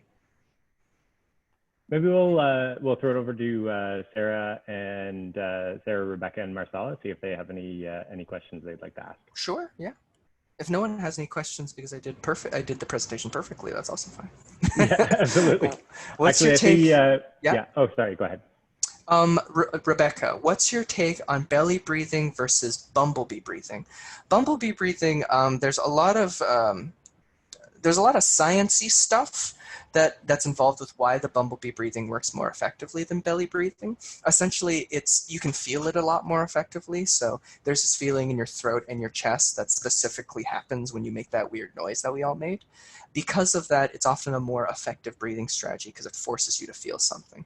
Belly breathing can be challenging for some people if they don't know where to push the air and where for it to go. In addition, bumblebee breathing is proven to also stimulate the vagus nerve. So this is the sciencey stuff. The vagus nerve is responsible for things like monitoring your anxiety, monitoring your low moods and rest, and helping you become more social. So it kind of activates and gets that thing started. The vagus nerve is one of 12 cranial nerves that are in your brain. Communication has to come from both sides. What do you do if the other side can't or doesn't want to communicate? That's a wonderful one, Sarah. So we have a lot of people who use nonviolent communication, and I always tell them nonviolent communication is one of the best strategies because it always works. And what that means is nonviolent communication only has two logical scenarios, and both of them are win. So there's no loss. There's no losses of using this strategy. So the first outcome is that they change their behavior. You're super happy. Wonderful. That's awesome, right? So then that's great. The second piece is that there's no regret from using it. We know that Marshall Rosenberg's technique works for people. If you do your best and you use nonviolent communication, you know that you tried your best and you cannot be haunted by the regrets and the loss of that relationship because you've done and tried, right? So there's a no loss outcome. You get what you want or you did the best you could. And that's all we can really hope for in life. I find it hard to do belly breathing as the air only goes to my stomach. That is correct. Yeah, that's often why people struggle with it. Some people might be gulping air and they might hiccup for a long time. So that's why the bumblebee breathing is a lot more effective. It's simply closing your mouth and making a hum, and it's a lot easier. Can you do please both belly breathing bum for those of us that are more visual to understand the difference? Can you do please both belly breathing and bumblebee breathing? I think Michael, yeah. Belly breathing is essentially when you inhale, the air goes directly into your stomach, and you'll notice you'll make your stomach large, right? So you'll like, it's hard to really show you because I'd have to like take my shirt off. But yeah, so essentially it's, you have to push air into your stomach. It's like stomach breathing or yoga breathing. And bumble breathing is the humming noise that you make. So that's the main difference. I imagine bumblebee breathing is easier to teach children. Yes, so bumblebee breathing is much more effective for children, especially if you make it a sing-song. So children often struggle with breathing and mindfulness exercises. If you can do like a and then or even they might laugh while you practice it with them, that's good enough too. So anything that's viscerally inhaling and exhaling in a way will be effective. I have another question here, Michael. Sure, yeah. It says here, when I am in disagreement with someone, how do I stop myself from listening to the other person apprehensively? I'm listening and yet I'm loading up my response in my mind, ready to respond to them. So there's questions that I would actually ask you here. So how do I stop myself from listening to the other person apprehensively? I am listening and yet I'm loading up my response. So why are you loading up your response? Probably because you're anxious, you're trying to be right, you're angry, whatever they've said to you has triggered you in some way. So right then and there, you've got to work on slowing down, step 1. Step 2, breathe, right? And then you'll find that your answer comes much more calmly, much more regulated, and they'll understand you a lot more effectively. So that would be my answer to that question. So when you load up a response, it's because of anxiety or anger or something, right? So you won't do that if you're calm. So start conversations with difficult people calm, is basically it. That's a good question, Q&A. I hope that answers your question, whoever asked that. And Michael, it's Marcella. I was thinking about, because I have 2 young children, and I suppose, yeah, it's never too early to really start teaching them this kind of nonviolent communication, to teach them how to manage their emotions, right? Because as a parent, totally. you're managing a lot of times their emotions. Mm-hmm. So would you say that all of this is applicable to them as well? It would be, yeah. So when you're speaking to your child, and let's say you're doing some discipline, which is what the majority of parents are struggling with, use nonviolent communication. So let's say I'm talking to my daughter. My daughter is throwing her peas on the ground because she doesn't want to eat them. She was like 4 years old at the time. No one likes peas. That makes sense, right? So at that point, I'm gonna essentially say, I'm seeing that you're throwing the peas on the ground. It's making me frustrated because your mom worked really hard on those, right? I really need you to eat something, and I need some care coming from you. Not I need you to eat something, that's wrong. I need care and understanding and patience coming from you. What other foods would you like to eat, or can we create a plan around this one, right? And this depends on child to child, but you can use nonviolent communication in the vast majority of different ways. It does work with children a lot. Perfect. So Does that answer your question, Marcella, by the way? For sure, yeah. Okay, cool. Yeah. So I don't see any other questions. Okay. So I think we'll wrap up here. Sounds good. So thank you, Michael, for sharing all this interesting information and the various coping strategies. Mm-hmm. I'm hoping that our audience, and I'm sure that they will be leaving with some strategies and be prepared to manage everyday difficulties, whether it's at home or at work. Personally, with time, I found that without the proper tools and reframing of perspective, it's hard to gain the mental health or the mental strength to build resiliency in the face of life's challenges. Mm-hmm. And protecting our mental health should always be our priority first, as you mentioned, especially in difficult times. So for our audience, I'm hoping today's expert speakers gave you some tools you can practice to build resiliency and ensure your well-being while you continue serving Canadians in the best ways possible. I would like to conclude by thanking our speakers, Maria and Michael, the Federal Youth Network, and the BC Federal Council for your support to making this event happen. And thanks to all of you who participated virtually today and asked really good questions, and thank you for your comments as well. I will be sending I'll be sending a follow-up email with references and resources and both videos from part 1 and part 2 from all our speakers today and last week. And finally, I would like to say from the Governexx team, stay well. Thank you.